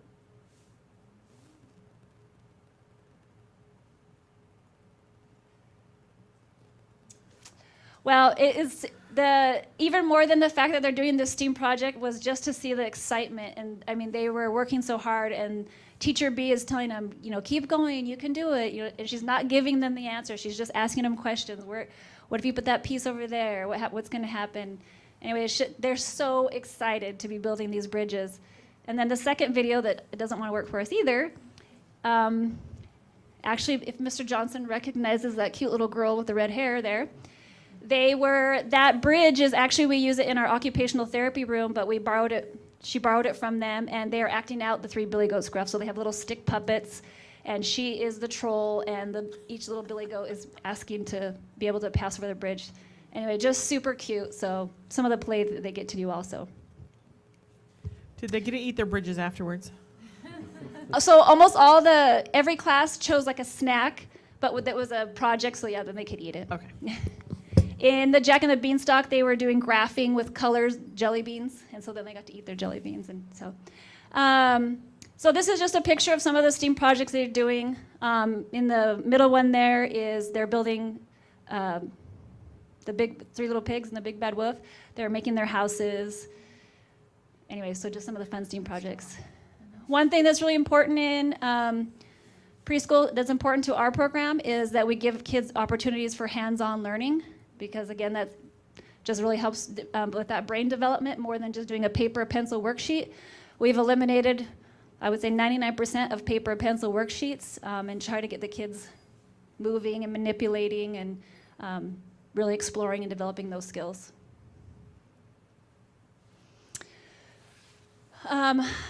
ENDS 3, talking about graduation and advancement. A huge piece, like I said, is not just all about learning their colors and their shapes. That is obviously one piece. But actually, even a more important piece I feel to our program now that has changed is the social emotional learning. These kids come from all walks of life, all types of home situations, some homes with incredible amounts of support and homes with very little support, and not any fault of the parents. Some of these parents are working out in our fields and in our industries 12, 14 incredibly long days. They just come from, I could just tell you countless stories of the situations that these kiddos come from. So teachers nowadays aren't just teaching academics. You really are providing, you're a counselor, you're the nurse, you're every role you can think of you can ask any teacher, they do it all. And so to help support our teachers in that, we had toddlers to teens training, which actually several staff members throughout our K-12 system have. So our preschool teachers were provided that training also. In the corner there, you see what's called our calming corner. So in the classrooms, it's not because you're in trouble. It's because maybe you're frustrated, you're agitated, you're worked up, you need a break. They can go in there and they can read books. There's stuffed animals, there's pinwheels, all different things, whatever it takes to help them kind of soothe and to calm themselves. The other picture is our emotion cards. So the teachers can ask them, how are you feeling? And they can point to the angry card, and they can talk about how do you handle that emotion. Throwing yourself on the ground and kicking and screaming is not how you handle your emotion when you're angry. I'm frustrated. When you're frustrated doesn't mean you get to pick up the crayons and throw them across the table. Anyway, so those emotion cards kind of help them learn to identify their emotions and how they handle that. Just fine and most motor skills. Again, I myself have learned a ton, and our teachers have learned a ton about developing those fine and most gross motor skills and how that impacts even just learning how to hold a pencil, how that impacts other learning that comes in second grade and third grade. If you don't develop those fine motor skills when you're 3 to 6 years old, it's really hard to get those skills later on when you need them in third grade to write that huge paper for the state assessment. So we do a lot of activities where kids are up and moving. Instead of just walking to the next table, they hop to the next table, they crawl to the next table, whatever it is. I mentioned hand-ons, activities, and then play with a purpose preschool is a lot about play. And so every day they have playtime where they get to choose what they want to do, and teachers are there to engage with them, to ask them questions, work on problem-solving skills, higher order questions, working with each other. So it is playing, but we say play with a purpose because it's not just random. The teachers are there to kind of guide that time. One other piece of data is at the beginning of the year, this is just kind of nothing like official, but we asked teachers, how many of your kids do you feel like came in with emotional issues? So maybe they cried when they got dropped off. Maybe they threw fits when they didn't get their way. Maybe they hid under the table and refused to do what you wanted them to do. Maybe they fought with the kid over the blocks. And so at the beginning in September, when we tallied up their numbers, we had about 37 kids with what we would consider emotional issues. And if we had a counselor in the preschool, it would be amazing because they could help us with those issues. And then we asked them again in January when we came back from Christmas break, and one of the 5 is a brand new student. And then we had 4 others that were still kind of working on some of those issues, and they had got much better, but they still use that calming corner a lot, probably. This is just a picture of some of the fine and gross motor activities. So you can see in the middle, the kids, we have paper up on the walls. And so we went to a conference in Nashville this November, I think it was. And there was a really great class on developing the fine motor skills you need in your hand to be able to hold a pencil eventually. And one of them is that kids, instead of sitting down and writing at a table, that you're standing up because it takes your whole arm, all the muscles in your whole arm to control your fingers. So they're writing on the wall, but there's butcher paper. You can kind of see some of the mazes. Those are the 2 side pictures are in our playroom, or what we call our playroom. And just those skills of, whether hopping or skipping. But in the meantime, they're also practicing colors and numbers and all kinds of fun stuff.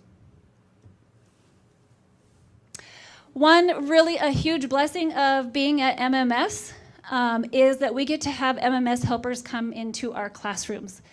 And I really want you to look at those Lego blocks, the big picture in the middle, and find the helper. But honestly, I have to say, I think our helpers enjoy it as much as the kids. When we're doing any type of project, those STEAM projects that you saw them doing, they are like right in there, hands-on, having a blast. And even them, you should see how many of them need to work on their cutting skills. So our preschoolers are teaching middle schoolers how to cut and to stay on the lines. Anyway, so that's just some fun pictures. Every period throughout the day, we have MMS helpers. That's an option that they can choose when they're picking their schedule, is to come work in our preschool. And the preschoolers, they love it. And like I said, those middle schoolers, they have a wonderful time. And then this year, the high school also offered a course for STARS credits, which is if you want to own your own daycare or your own preschool or babysit children in the community, you have to get licensed. And then every year you have to get so many STARS credits. So in one of the pathways this year at the high school, that was a course that they offered, was if in high school, if you're interested in being a career somewhere down the road, you can take this course. And so we had high school helpers that also came over to the preschool 3 and 4 days a week and worked in our classrooms, and then they earned STAR credits. So when they graduate from high school, they'll be on their way to that career path if they continue it. And once again, they had a blast also. It's a pretty good experience for all involved. Some of the things, the next couple slides didn't necessarily tie into a specific ends, but just so you're aware, we do try to really get involved with the school or our community or our families to support our program. So one thing that we've done is we've partnered with CBHA, and they have 3 or 4 times a year, they have parent nights that they provide to the community. And we are one of the organizations that goes and we set up a table, and then as families come through, we can provide them with information about our early childhood programs, not just preschool, but we have Ready for Kinder and we have Learn Academy. And we have the Dolly Parton Book Foundation. So we give them that information, and then usually we have some type of hands-on activity for them to do with their children when they come by our table. The other thing, CBHA last year and this year has come in, and last year they just did dental screenings for us. So they fluoride every child's teeth, and then they talk to the kids about the importance of brushing their teeth and going up for their checkups. This year, twice they're coming to do, in the fall and the spring, to do dental screenings again. And then we also had vision, and then we're also having hearing just here in a few weeks. So it's really nice to be able to partner with them to have that free service provided to our children. These are a couple of events last year and this year that we have done with our families. So in the fall we have a turkey fun time, and in the spring we have a spring one. And during that we invite our families to come in and engage in different activities. So every classroom will have a different activity. The parents get like a folder when they first come in, and that way they can go to every single room. And it's the kids love to be able to have their parents come, or their grandparents, or whatever adult can bring them, and to show them what they're doing and look what I can do. And then also the parents are able to take those things home and can then continue those type of activities at home with their kids. So it's kind of educating the parents on here's some things you can do, and it's a great experience for the adult and the child to bond. Is that it? So I don't know if you have any questions for me regarding preschool or any of our early childhood programs. Any questions from the board? No, I just have a comment. I just wanted to say it was really great to go to the preschool, and I haven't been to a site visit where we've had this many parents show up for the site visit and then again for the school board meeting. And so like Emily said, I think that that's really a testament to your leadership that you have at the preschool, and how that trickles down to your staff, and the way that you have parents showing up for you at 9 o'clock on a Monday night at a really boring school board meeting to be here to support you and to support this program. It's something that they clearly believe in. And so I just want to say kudos to you and thank you for all your hard work. So I wasn't able to attend the site visit, but I had come earlier, I think like in November, mid-November, and done a site visit of my own. So I missed the parent component, but I've always been hugely impressed with preschool and the things that you guys are able to do, and continually trying to improve on your own numbers, even though your numbers are knocking it out of the park.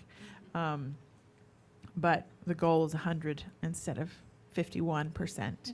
So, and so I've always just thought it was a great program and a wonderful resource for our community. And as a mom of 4 and having experienced doing preschool at home with my own, the Christian preschool, the co-op preschool, and pretty much everything else that was available at the time, I wish that this would have been available, but glad that it finally is. I was going to just say I did really thoroughly enjoy the meetings, and the staff is fabulous. I think just seeing the kids and the staff being jovial, and especially that Lindsay and I got special one-person treatment from Jennifer to see everything, because there's only 2 of us, and I think I asked you a million questions, but thank you for answering all of them. Yep, thank you. I was thoroughly impressed, especially with the parents showed up. We had over 30 chairs set up there. We had the room full. We had standing room along all the walls. And I see they've made it again here tonight. On all the site visits, I think, that we've had this year, for as many as parents we had at the preschool, that wasn't even close to all the other schools that we've been to. So I hope you parents continue this as your kids go on to elementary schools, coming to the board meetings and our site visits, and because it would be great to see you there. I've had 3 grandkids go through that preschool. The third one is right there now, and my last grandchild's going to be there next year. And she's going to seem like the 4 because she's a handful. So it'll be interesting on next year's visits. So, but I am thoroughly impressed on what you're doing. Thank you. I just, everybody's, they've said it all. Thank you very much for what you and your staff are doing. A big thank you to the parents who were once again here tonight. I know I said at the meeting that, because one of the questions was, what do we do or what can we do to make sure this happens?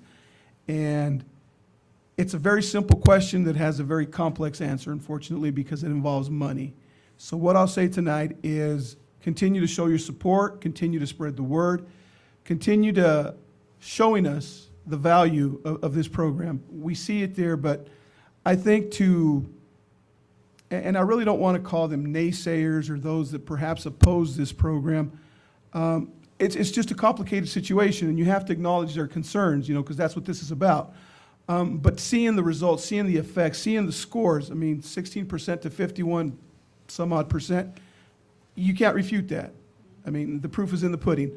But thank you once again for a great visit. Again, thank you for the support. When you got bus drivers here, like Lindsay says at 9 o'clock on a boring school night, that means you guys care for this program. You're in for the right reasons. We've heard from educators about the results, the benefits of it. So let's just continue. We've been challenged tonight to put a plan before you. The challenge is accepted. There will be something before you, hopefully here in the near future. And we would greatly appreciate your support so we can make a decision that is going to benefit this program and every single student that goes through OSD. Thank you very much, Jen. Great visit. Thank you.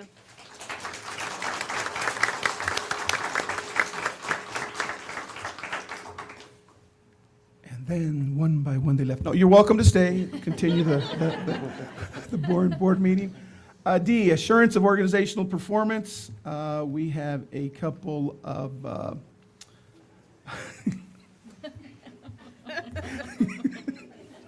Drive safe. You could always come to our facility meeting. Yes, please come to our On the facilities 12th. meeting. We have board Workshop. response to monitoring reports. Let's look at these. First one is EL3. I really didn't mean to shoo them all away. It's all your fault, Mike. It's totally your fault. They all would have stayed if you All wouldn't have right, said that. EL3, executive limitation, the title treatment of stakeholders and customers. There was four questions, I believe. And question number 1, 5 answered, all in compliance. Question number 2, complaints to remain unanswered or ineffectively handled in a timely manner. There was 5 respondents, 4 in compliance, 1 not in compliance, but there is no comment or suggestion. So don't know. Could I just ask in the future if someone puts either an in compliance with the following exception or not in compliance, if someone will put under comments as to why, or if someone's able to and brave enough to say in a meeting, then we can, because sometimes those comments and sometimes the discussion that ensues will change someone else's opinion. But as it stands, it's going to be considered in compliance. Yeah, so I'll give an opportunity to whoever was the not in compliance answer if they would like to. I think it was me, and I Okay. think it was because people have complained a lot about not getting the results, but I did get a little more open from Philia tonight. She did explain. I didn't know there were that many. I didn't know the timely manner it took, so I actually did put that. So was that in response to the freedom To of the public information records request? I was Oh, I thinking, see. but, Okay, yes, okay, so it was me. all right. That's your voice and you're entitled to it. And it's not just mine, I mean, No, it's sure, people sure. that call you and say to you, what's Okay. taking so long? I don't know. All right. I didn't know. Question number 3 says a failure. Mike, I think that you should say if anyone else wants to change a vote because of the discussion. Based on Sharon's answer. Right. Is there anyone who would like to change from in compliance to, I can change that one. I can change that one. I did. would you like to go Yeah, I can to change that compliance? Okay. Because I didn't know some of the stuff, but. All right, so question, I can see why you would say that. I mean, I think it's in compliance, but without the background information, just Sharon and I coming on We're newbies willing. and not knowing the background of the extensive work that it takes to do a public records request and the countless hours and all of the details and the lawyers and all of the stuff that goes into it and the thousands of dollars we clearly have spent already doing those. Without that knowledge, it can seem like what's taking so long, but now with a little bit of context, then it's a little more so if I'm hearing understandable. correctly, we can do Yeah, in I compliance. just think it's Sure. important that if they do put a request in, that you do in a timely manner get right to them. I think, is there a time element that you have to get back to them? I think there's a legal component to that, is there not?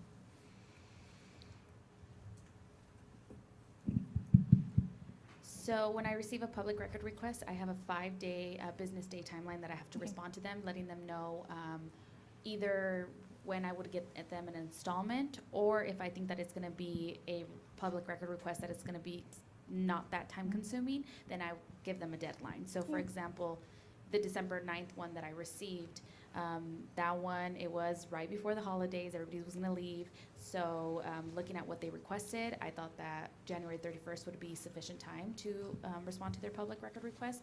But of course, the April 11th one was a little bit more extensive. And so every time that we respond to them, we give them another installment date. Okay, question number 3. A failure to involve stakeholders, customers in an advisory capacity on important issues that could impact them. 4 responses were in compliance. Again, there was a not in compliance.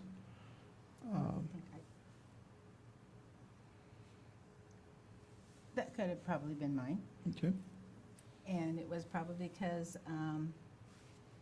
I don't know if we always answer people in a adequate way. Some people think that we're evasive, and you've said it several times that we're trying to make sure we're transparent. Yes. No, and as we learned, there's things that can be said in a public setting. There's things that have to be handled a certain way. Based on that, my answer was in compliance, based on the fact that sometimes it's not even prudent to go at it one-on-one during public comment when you're confronted somewhere. Yes. It could be seen as your opinion and not the opinion of the board, which is something that we should abstain from if the matter is important enough. So you're it sounds like our discussion is happening about board issues and thoughts, but this is an EL, so it's an executive limitations for the superintendent. Okay. So when you answered that, were you referring to the superintendent or were you referring to the board on letting them act in advisory committee? So this is actually for just him? Yes, this one is just, so is that how you answered it? Not really. Okay. I think I answered it as that we don't. Can ever- you move we the don't- mic? Sorry. That we don't ever really talk to the people as much as I think that they are used to. With the policy governance, with the policy governance, it's a lot different than it used to be when there was no policy governance. You could talk to people, they could come up and talk and ask questions, and as a board, we're not having any way to answer them for anything. Let me backtrack and let me read EL3. EL3 says, the superintendent shall not fail to ensure that stakeholders and customers are treated with respect, dignity, and courtesy. Therefore, the superintendent shall not cause or allow, 1, an unwelcome environment, 2, complaints to remain unanswered or ineffectively handled in a timely manner, 3, a failure to involve stakeholders, customers in an advisory capacity on important issues that could impact them, 4, a failure to form district advisory committees without knowing their purpose, length, organization, and functions, and number 5, a lack of orderly and appropriate public access to the board, nor a lack of timely and appropriate follow-up in response to expressed public input. So Jen is correct. This is what we're saying we're holding the superintendent accountable to when dealing with these issues. So in terms of that, Sharon, would you still consider question 3 not in compliance for the advisory capacity for stakeholders and customers? Probably not as, like I read it. Okay, and then in reference to, as a board, for public comment, I have started revising our policy and writing. It's not ready to be seen yet by the rest of the board. I'm still tweaking and trying to figure out, but hopefully we'll be able to have that discussion and be able to have that somewhere in a policy that we have our specific, like whether we feel like we need to have a timeline and how do we respond and what do we respond, so that we have also our own kind of guidelines as well. And then I think that will hopefully address that concern, because we evaluate ourselves as well, not just the superintendent. And so hoping next meeting, we'll see. I just think that that's the problem, is we just don't ever, people don't, they come up to voice an opinion and they're wanting an answer, and we never can give them one. So I didn't really read the top part of where it's strictly just he against. Okay, that. so But, based you know, based on that, and this is yeah, just an you assumption. can take that one. The other 3 not in compliance are Yeah. also, you probably Yes. misread the top portion. So you'd change those to in compliance if it was dealing specifically with the superintendent? Yes. Okay. Well, I will take that, and we will change those not in compliance to in compliance for the entire EL then. And no comments on at the end of this one? No. Nope. And I think what happened too is I was having some problems with the internet. And so it had me go through it again, and I tried to go through and change stuff as I was reading, and it wouldn't let me do Yeah. anything. So, No problem. I did talk with Lily about it, because I told her I sent them all, and I hadn't. So, yes, those could be in compliance. You were going to say something? Yeah, I was just going to say that these policies are very confusing, especially if you're new. I think I'm reading them too in depth. And it's still part of our responsibility to help the newer board members out. Absolutely. And if you have any questions at all, don't hesitate. Or if you need help on the next one, like I say, it's our responsibility to help you through it. I know how you feel. I went through the same thing. In fact, it's still difficult once in a while. And I'm just not going to it's just so go new and that- vote yes for everything. Yes. I don't feel that's And- my right to do that, that's Yes, not my job. and But I'm probably reading more definitely agree with into that. them. I mean, I'm reading them over and over and reading probably a little more, and then I forgot that it was not us. Okay. Very good. Moving on to EL4, staff compensation and treatment. With respect to compensation and benefits for employees, the superintendent shall not fail to employ the highest quality staff at the most reasonable cost to the district, nor jeopardize the fiscal integrity or public image of the district. Therefore, the superintendent shall not cause or allow, 1, a failure to recommend salaries that represent competitive compensation. Will you read the question as I'm going? Yes, instead of please. Right. I having to think read it them just makes again? it more clear. Thank you. Question number 1, a failure to recommend salaries that represent competitive compensation. 5 answered in compliance. Question number 2, a failure to follow a board-approved compensation criteria which outlines the methodology for determining compensation. 5 answered in compliance. Question number 3, a failure to incorporate performance considerations when possible.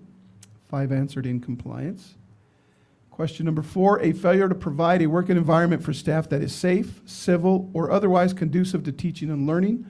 4 answered in compliance. 1 answered in compliance with the following exception.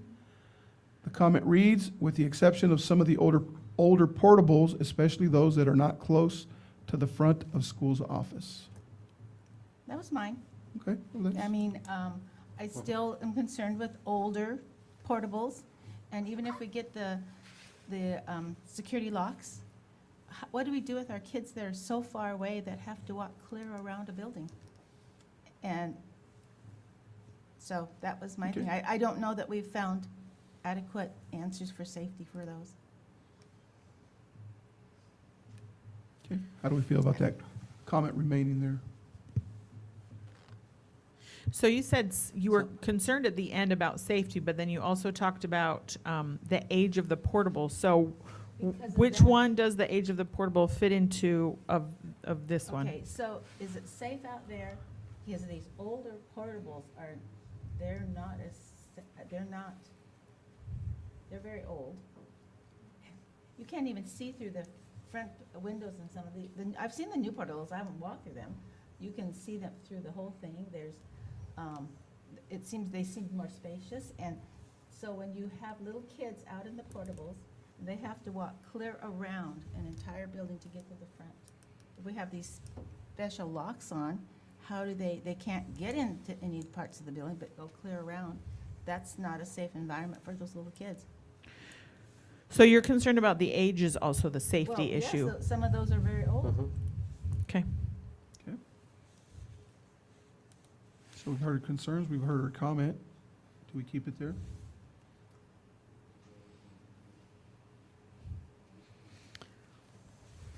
I'm comfortable with what my original vote was. Okay. Director Prowse? So am I. I could see Sharon's concern with the older portables. Some of that comes back to the board working on a plan to get rid of those portables. I think we all don't want portables around anymore. I do feel we're in compliance right now with what we have, but it is a safety concern that we are trying to address. Yeah, So I thought we were supposed to tell if we thought there was a concern. Yep. It'll be in compliance, but I think we'll leave the comment there. Yeah. I think it's merited, it's based on the explanation given by Sharon. So it'll remain there, in compliance with the exception, states her concerns, and it'll remain in the document. Question 5 is a failure to employ personnel or use of volunteers without having ensured reasonable background inquiries. 5 answered in compliance. Question 6, a failure to recommend employment of staff that are not the most qualified and best suited candidates to the position.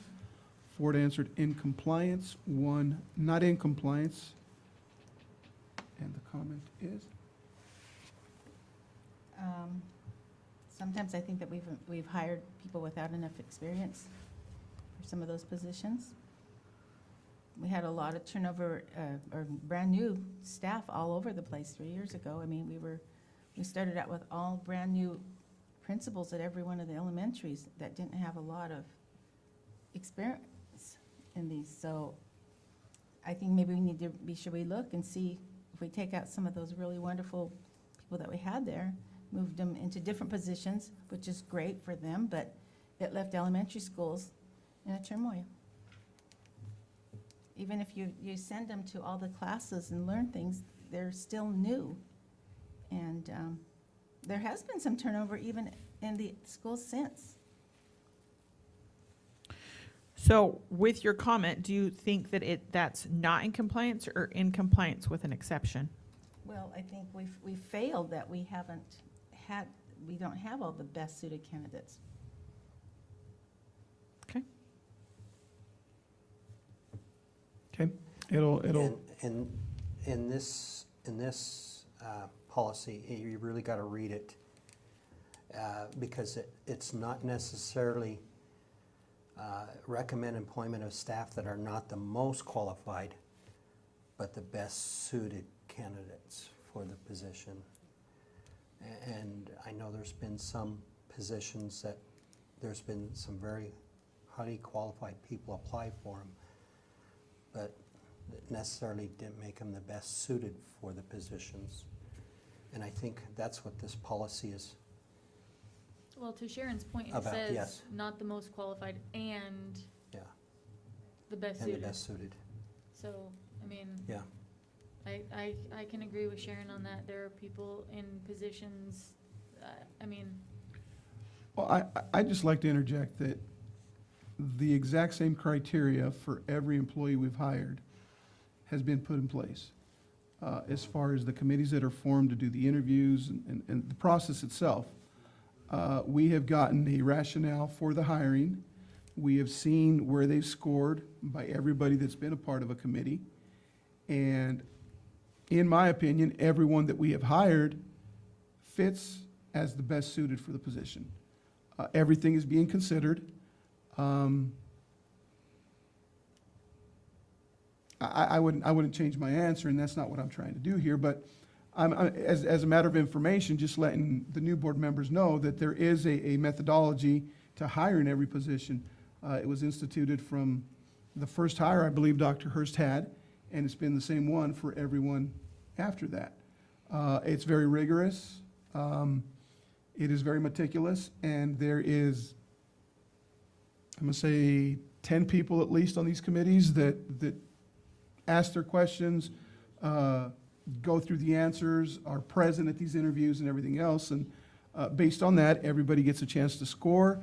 Scores are compiled, and then the rationale for the hiring has come to the board before these things occur.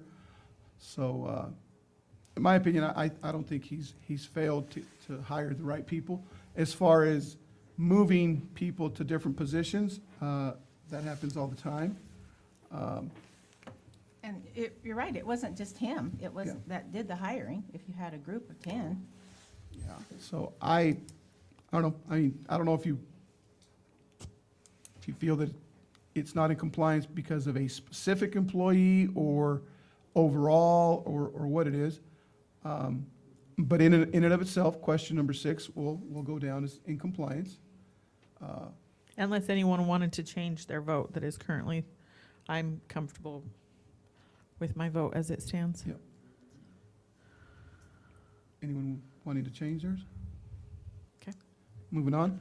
Question number 7, a failure to operate without written personnel policies that clarify personnel rules and procedures for staff, provide for effective handling of grievances, include adequate job descriptions for all staff positions, protect against discrimination, harassment, or other mistreatment.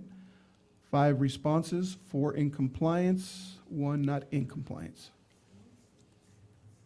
Well, since nobody else ever questions anything, I guess, it's mine. And I've heard from a lot of different staff members of, it's not just one school or 2 schools, it's all different schools, and sometimes they don't feel how things are handled, that they've made grievances, or if they've asked and they've been put aside, and that not necessarily is for Dr. Hurst, it's maybe someone that they work with, that they've put in some questions, and they're not ever followed through. But again, we need to remember, Sharon, we are, this is reflective of Dr. Hurst and his way of doing things. So whether it's between 2 employees, if it gets to his level, which it would, this is him that we're evaluating here. And for ourselves, if we're given information to share that with Dr. Hurst, there's been times that I've been given information like what you're saying, concerns of staff and different things, and I've addressed those, and they've been looked into, changed, not changed, those kinds of things, so that there's a two-way communication. And every situation is different, and I completely understand that. But for those that go up to this, like was said, this is a superintendent request, evaluation is, I guess, what I'm saying. Yeah, and Sharon, I commend you. I mean, you said that nobody else ever says nothing. It's not that nothing's ever said. There's a process in place. And in my tenure, I don't think it's ever gotten to the extent where somebody's come up to me and said that the policy or the procedure was totally, slanted one way or the other. And maybe I shouldn't have put not in compliance. I probably should have put in compliance with the the exceptions. exception of. But no, And I can change that and put Okay. it to that. I don't have a problem with that. I still think that we're not listening enough to the other staff members. well, there's a policy or procedure in place, I mean, for complaints. It's not right either of the employee to come straight to you. No, And I mean, they're and informed of some of it, this. I just hear stuff too. They know that there's a protocol where Is this there starts. ideas of other ways that we can have more open communication with staff that you feel like, or that any of us possibly, I mean, I'm in the schools trying to talk to people and asking people things, and I share that information, and sometimes I just am slowly gathering information, but what can we as a board do more to be open about that? What would you say or suggest? I personally sometimes feel like a nuisance because I'm like texting Dr. Hurst, hey, I heard this, what's the update? Or emailing him like, hey, I mean, if somebody comes to me with an issue, I have no problems going directly to Dr. Hurst, or if it's more appropriate to go to Mike first, then I go to Mike. But yeah, and the issue that I've ever gone, any issue I've gone to Dr. Hurst with, he has always responded back to me, called me back, emailed me back with an update of here's how we have resolved this, or here's what we're still doing to resolve this problem. Yeah, and a lot of times we need to be careful there, Lindsay. I'm being too annoying. No, we need to ask, who have you talked to about this? Yeah. You know, a lot of times every complaint can't come straight to the Right. top, so there's Right. obviously something that needs to happen before he gets there. But I don't think you're ever gonna get Chris too annoyed. Trust me, he'll respond. So Sharon, you're okay to change this to in compliance with the exception of Trying to, listen a little more, or have them not be afraid to come to him. They're afraid to come to him. Okay. They're afraid of their jobs, basically, is what a lot of people have said. So if they could feel more comfortable coming to you and feeling that you would listen to them, that would be good. And they attribute it to the superintendent, is that what you've been I told? mean, if they go to the next in line, you remember I told you Mhm. how I did with you?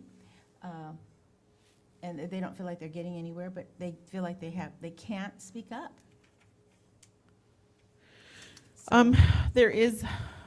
Everybody has a union, and there is a union, written into all of their contracts, there's a grievance process. And so if they feel like they're following their appropriate chain of command, and they don't feel like that has been done, and there have been an individual or two that has come to me and said, this is happening, and I've said, I've read your contract. Have you read your contract? No. In those specific cases, well, your contract addresses this, and you need to go to either your building rep or to the OEA board or presidency or whatever that's called. So there's a process, and if they feel like through the proper chain of command they're not being listened to, even if it goes all the way up to whether they're afraid for their job or whatever, they can go through their union process as well. I believe the staff just recently took a survey, which had over 70% of the staff reply to it. And it addressed some of these issues and concerns that are being brought up tonight. And I noticed there were some areas that there were still concerns with the staff numbers and how many. But I believe you're putting together a plan to address those concerns and issues.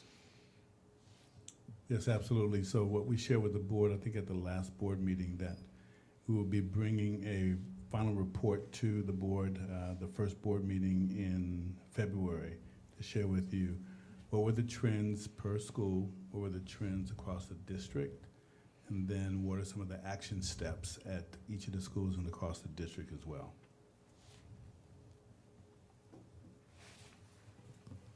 Okay. So question 7 will be in compliance.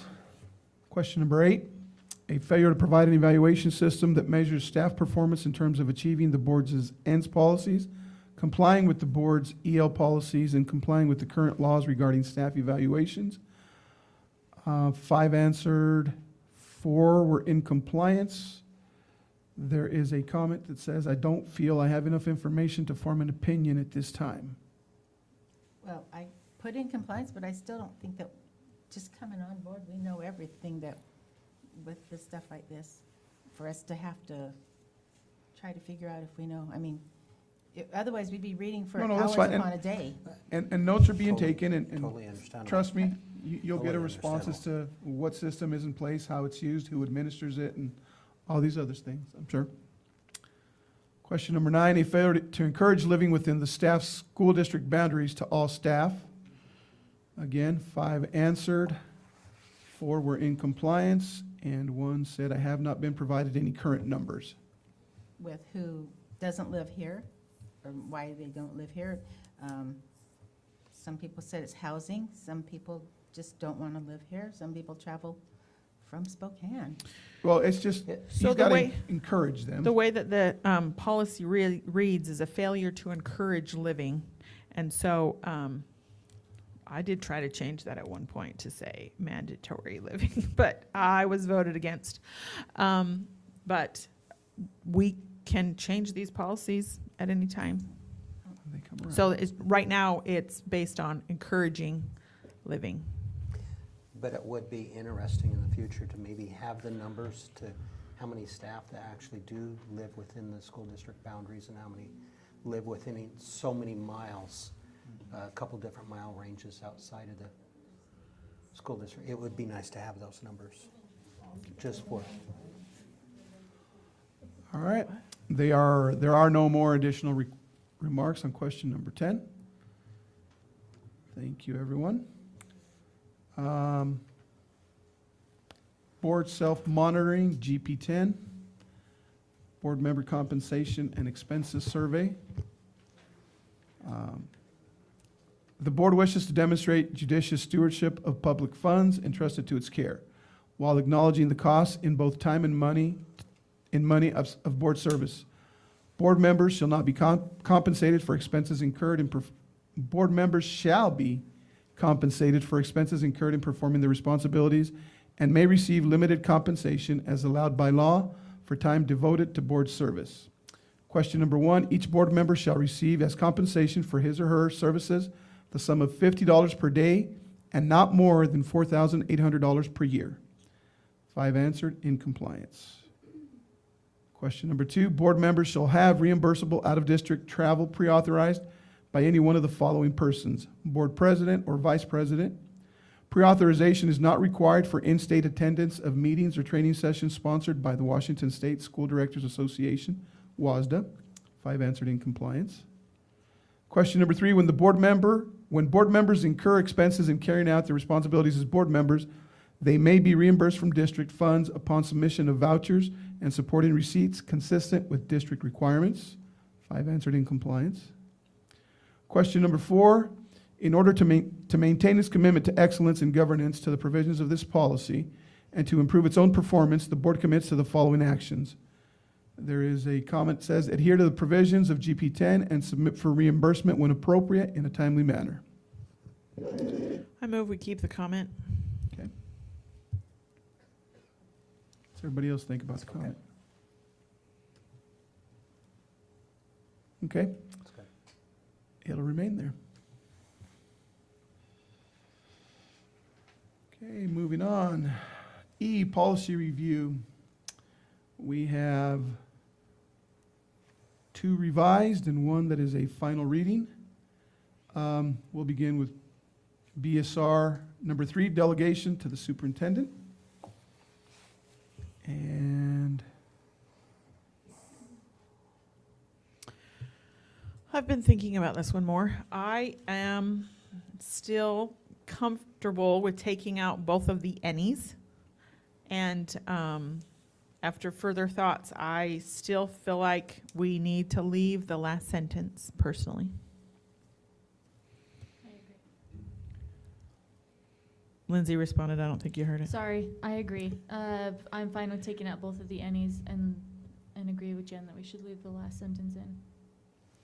I as well, I have no problem with the other two, but again, I feel there is, even though expressed by Director Johnson, not the intent of hand tying or anything like that, I think it limits some of the ability to respond in certain ways, to handle certain situations, if we were to eliminate the last sentence. So I think three of us are okay with removing the any, the two any's, and the last sentence staying. I think we need to hear everyone else's Yeah, comments, though. I'm okay with removing the any, but were you and Ken going to discuss this, you said, at the last meeting? We never did get a chance to. We never got a chance to. And we can't do it tonight Yeah. because it is of an executive session material. But I think, irrelevant of that, the sentence should be in the policy.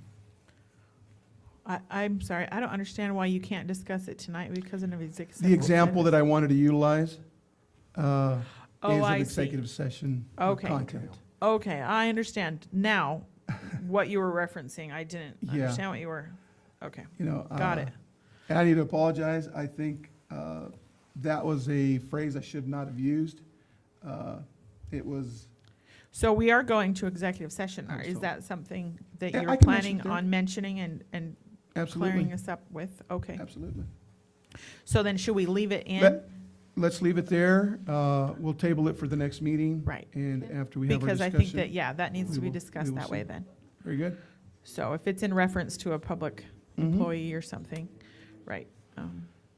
EL7, protection and maintenance of district facilities, short and long-term facilities program. So I had talked to you guys about that I was going to modify, and this is how I have modified.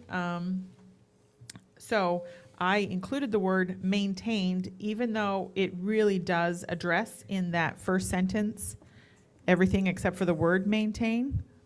But I felt like I needed to address it because a lot of it has to do, my other modifications have to do with maintenance type issues.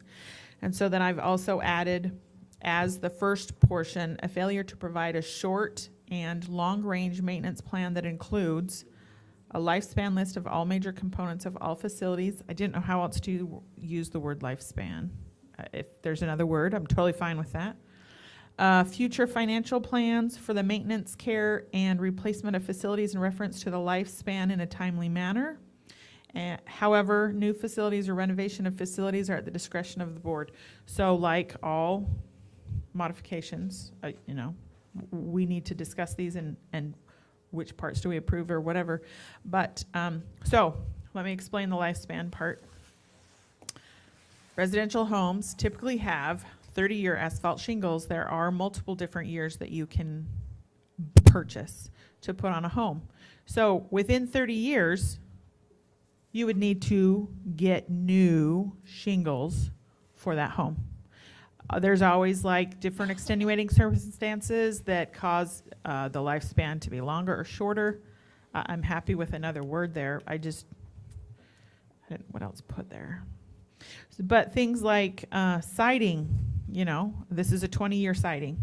Those are things that I'm afraid that could potentially be lost, that knowledge from someone leaving the district, retiring, those kinds of things, that a lot of those things we already have on some kind of documentation, but I think that needs to be planned for specifically by the district for maintenance type things. I mean, we're already dealing with possible roofing from Luticaga. That's an extenuating circumstance, but that eventually we hope will be dealt with by insurance. But so, Greg, don't we have a report that tells us this building is at 90% of something or another? So I'm talking about components, not the buildings itself, the components of the building, major components. I'm sorry, I'm not saying that you can't answer the question, but I just wanted to modify possibly what he's asking you.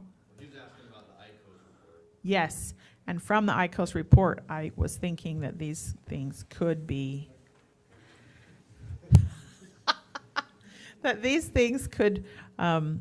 come from in some cases. Okay. I do agree, we need a maintenance plan. I think I tried to propose something like this a few months back. And I'm not for sure on all the wording yet. I'd like to go back. I believe there's another policy that addresses this also too, building maintenance and facilities. Maybe we need to take a look at it also, because I think it was the one that I was trying to modify last time. Okay. I'm totally open to that. In reference to the last time that I had said I was going to be, my purpose is to be able to clearly define what is the district's responsibility and what is the board's responsibility in terms of facilities. When it becomes a maintenance issue, long-term, short-term maintenance issue, I feel like the district needs to put into their annual financial plan or long-range financial plans. Kind of defining stuff that's going to be automatic. Yes. That And what is, the district should take care of anyway without coming to the board. well, and they would still have to get the final approval, because we approve all kinds of numbers, accounts payable anyways, and we have to prior approve anything, I think, capital's over 25,000. 25,000. Anyways, and so it's just one of those, that's just another actual step that is required, but Items that will be built into the budget yes, on a year-to-year basis. the example of the track. Do you think you've got some stuff that you might add or modify, Ken? I would just like to go back and look at that previous policy that we were looking at. And I then just noticed that the- the typo on the word "and" is "amp" a couple times up there. I Okay. did print I get this in what another you- form and then just forwarded it, and so that's probably a formatting from changing from program to program. The one thing I do want to mention is that this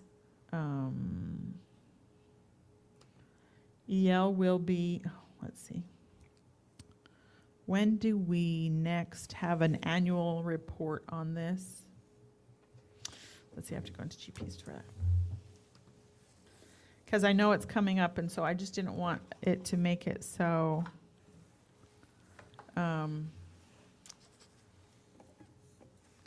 It's under GP 7.1. Oh, I should have just pulled it right up. ELs. Right, but you look in EL GP 7 to find when we're evaluating EL 7. Oh, okay. We just got to resolve these wording before Okay. July. All right, we'll table EL7 as well and bring back any modifications or verbiage corrections or whoever needs to take a look at that. GP 7.1, Annual Board Agenda, the final reading. All changes have been made. The right proper names are on our community linkage opportunities. I move that we approve GP 7.1 as is. Final reading. All right, we have a motion to approve GP 7.1 in its final reading. Can I get a second? I'll second that. Thank you, Ken. All in favor? Aye. Aye. Any opposed? Motion carries. GP 7.1 approved as read. All right. Well, that concludes this portion of the meeting tonight. We will now recess for At least 5, please. 5 minutes. The board will go into executive session for 40 minutes to consider the selection of a site or the acquisition of real estate by lease or purchase, and to review the performance of a public employee with no action taken. We will recess for 5 minutes. We will go into executive session at 9:35 to be done at 10:10. 10:15. 15. Thank you, ladies and gentlemen.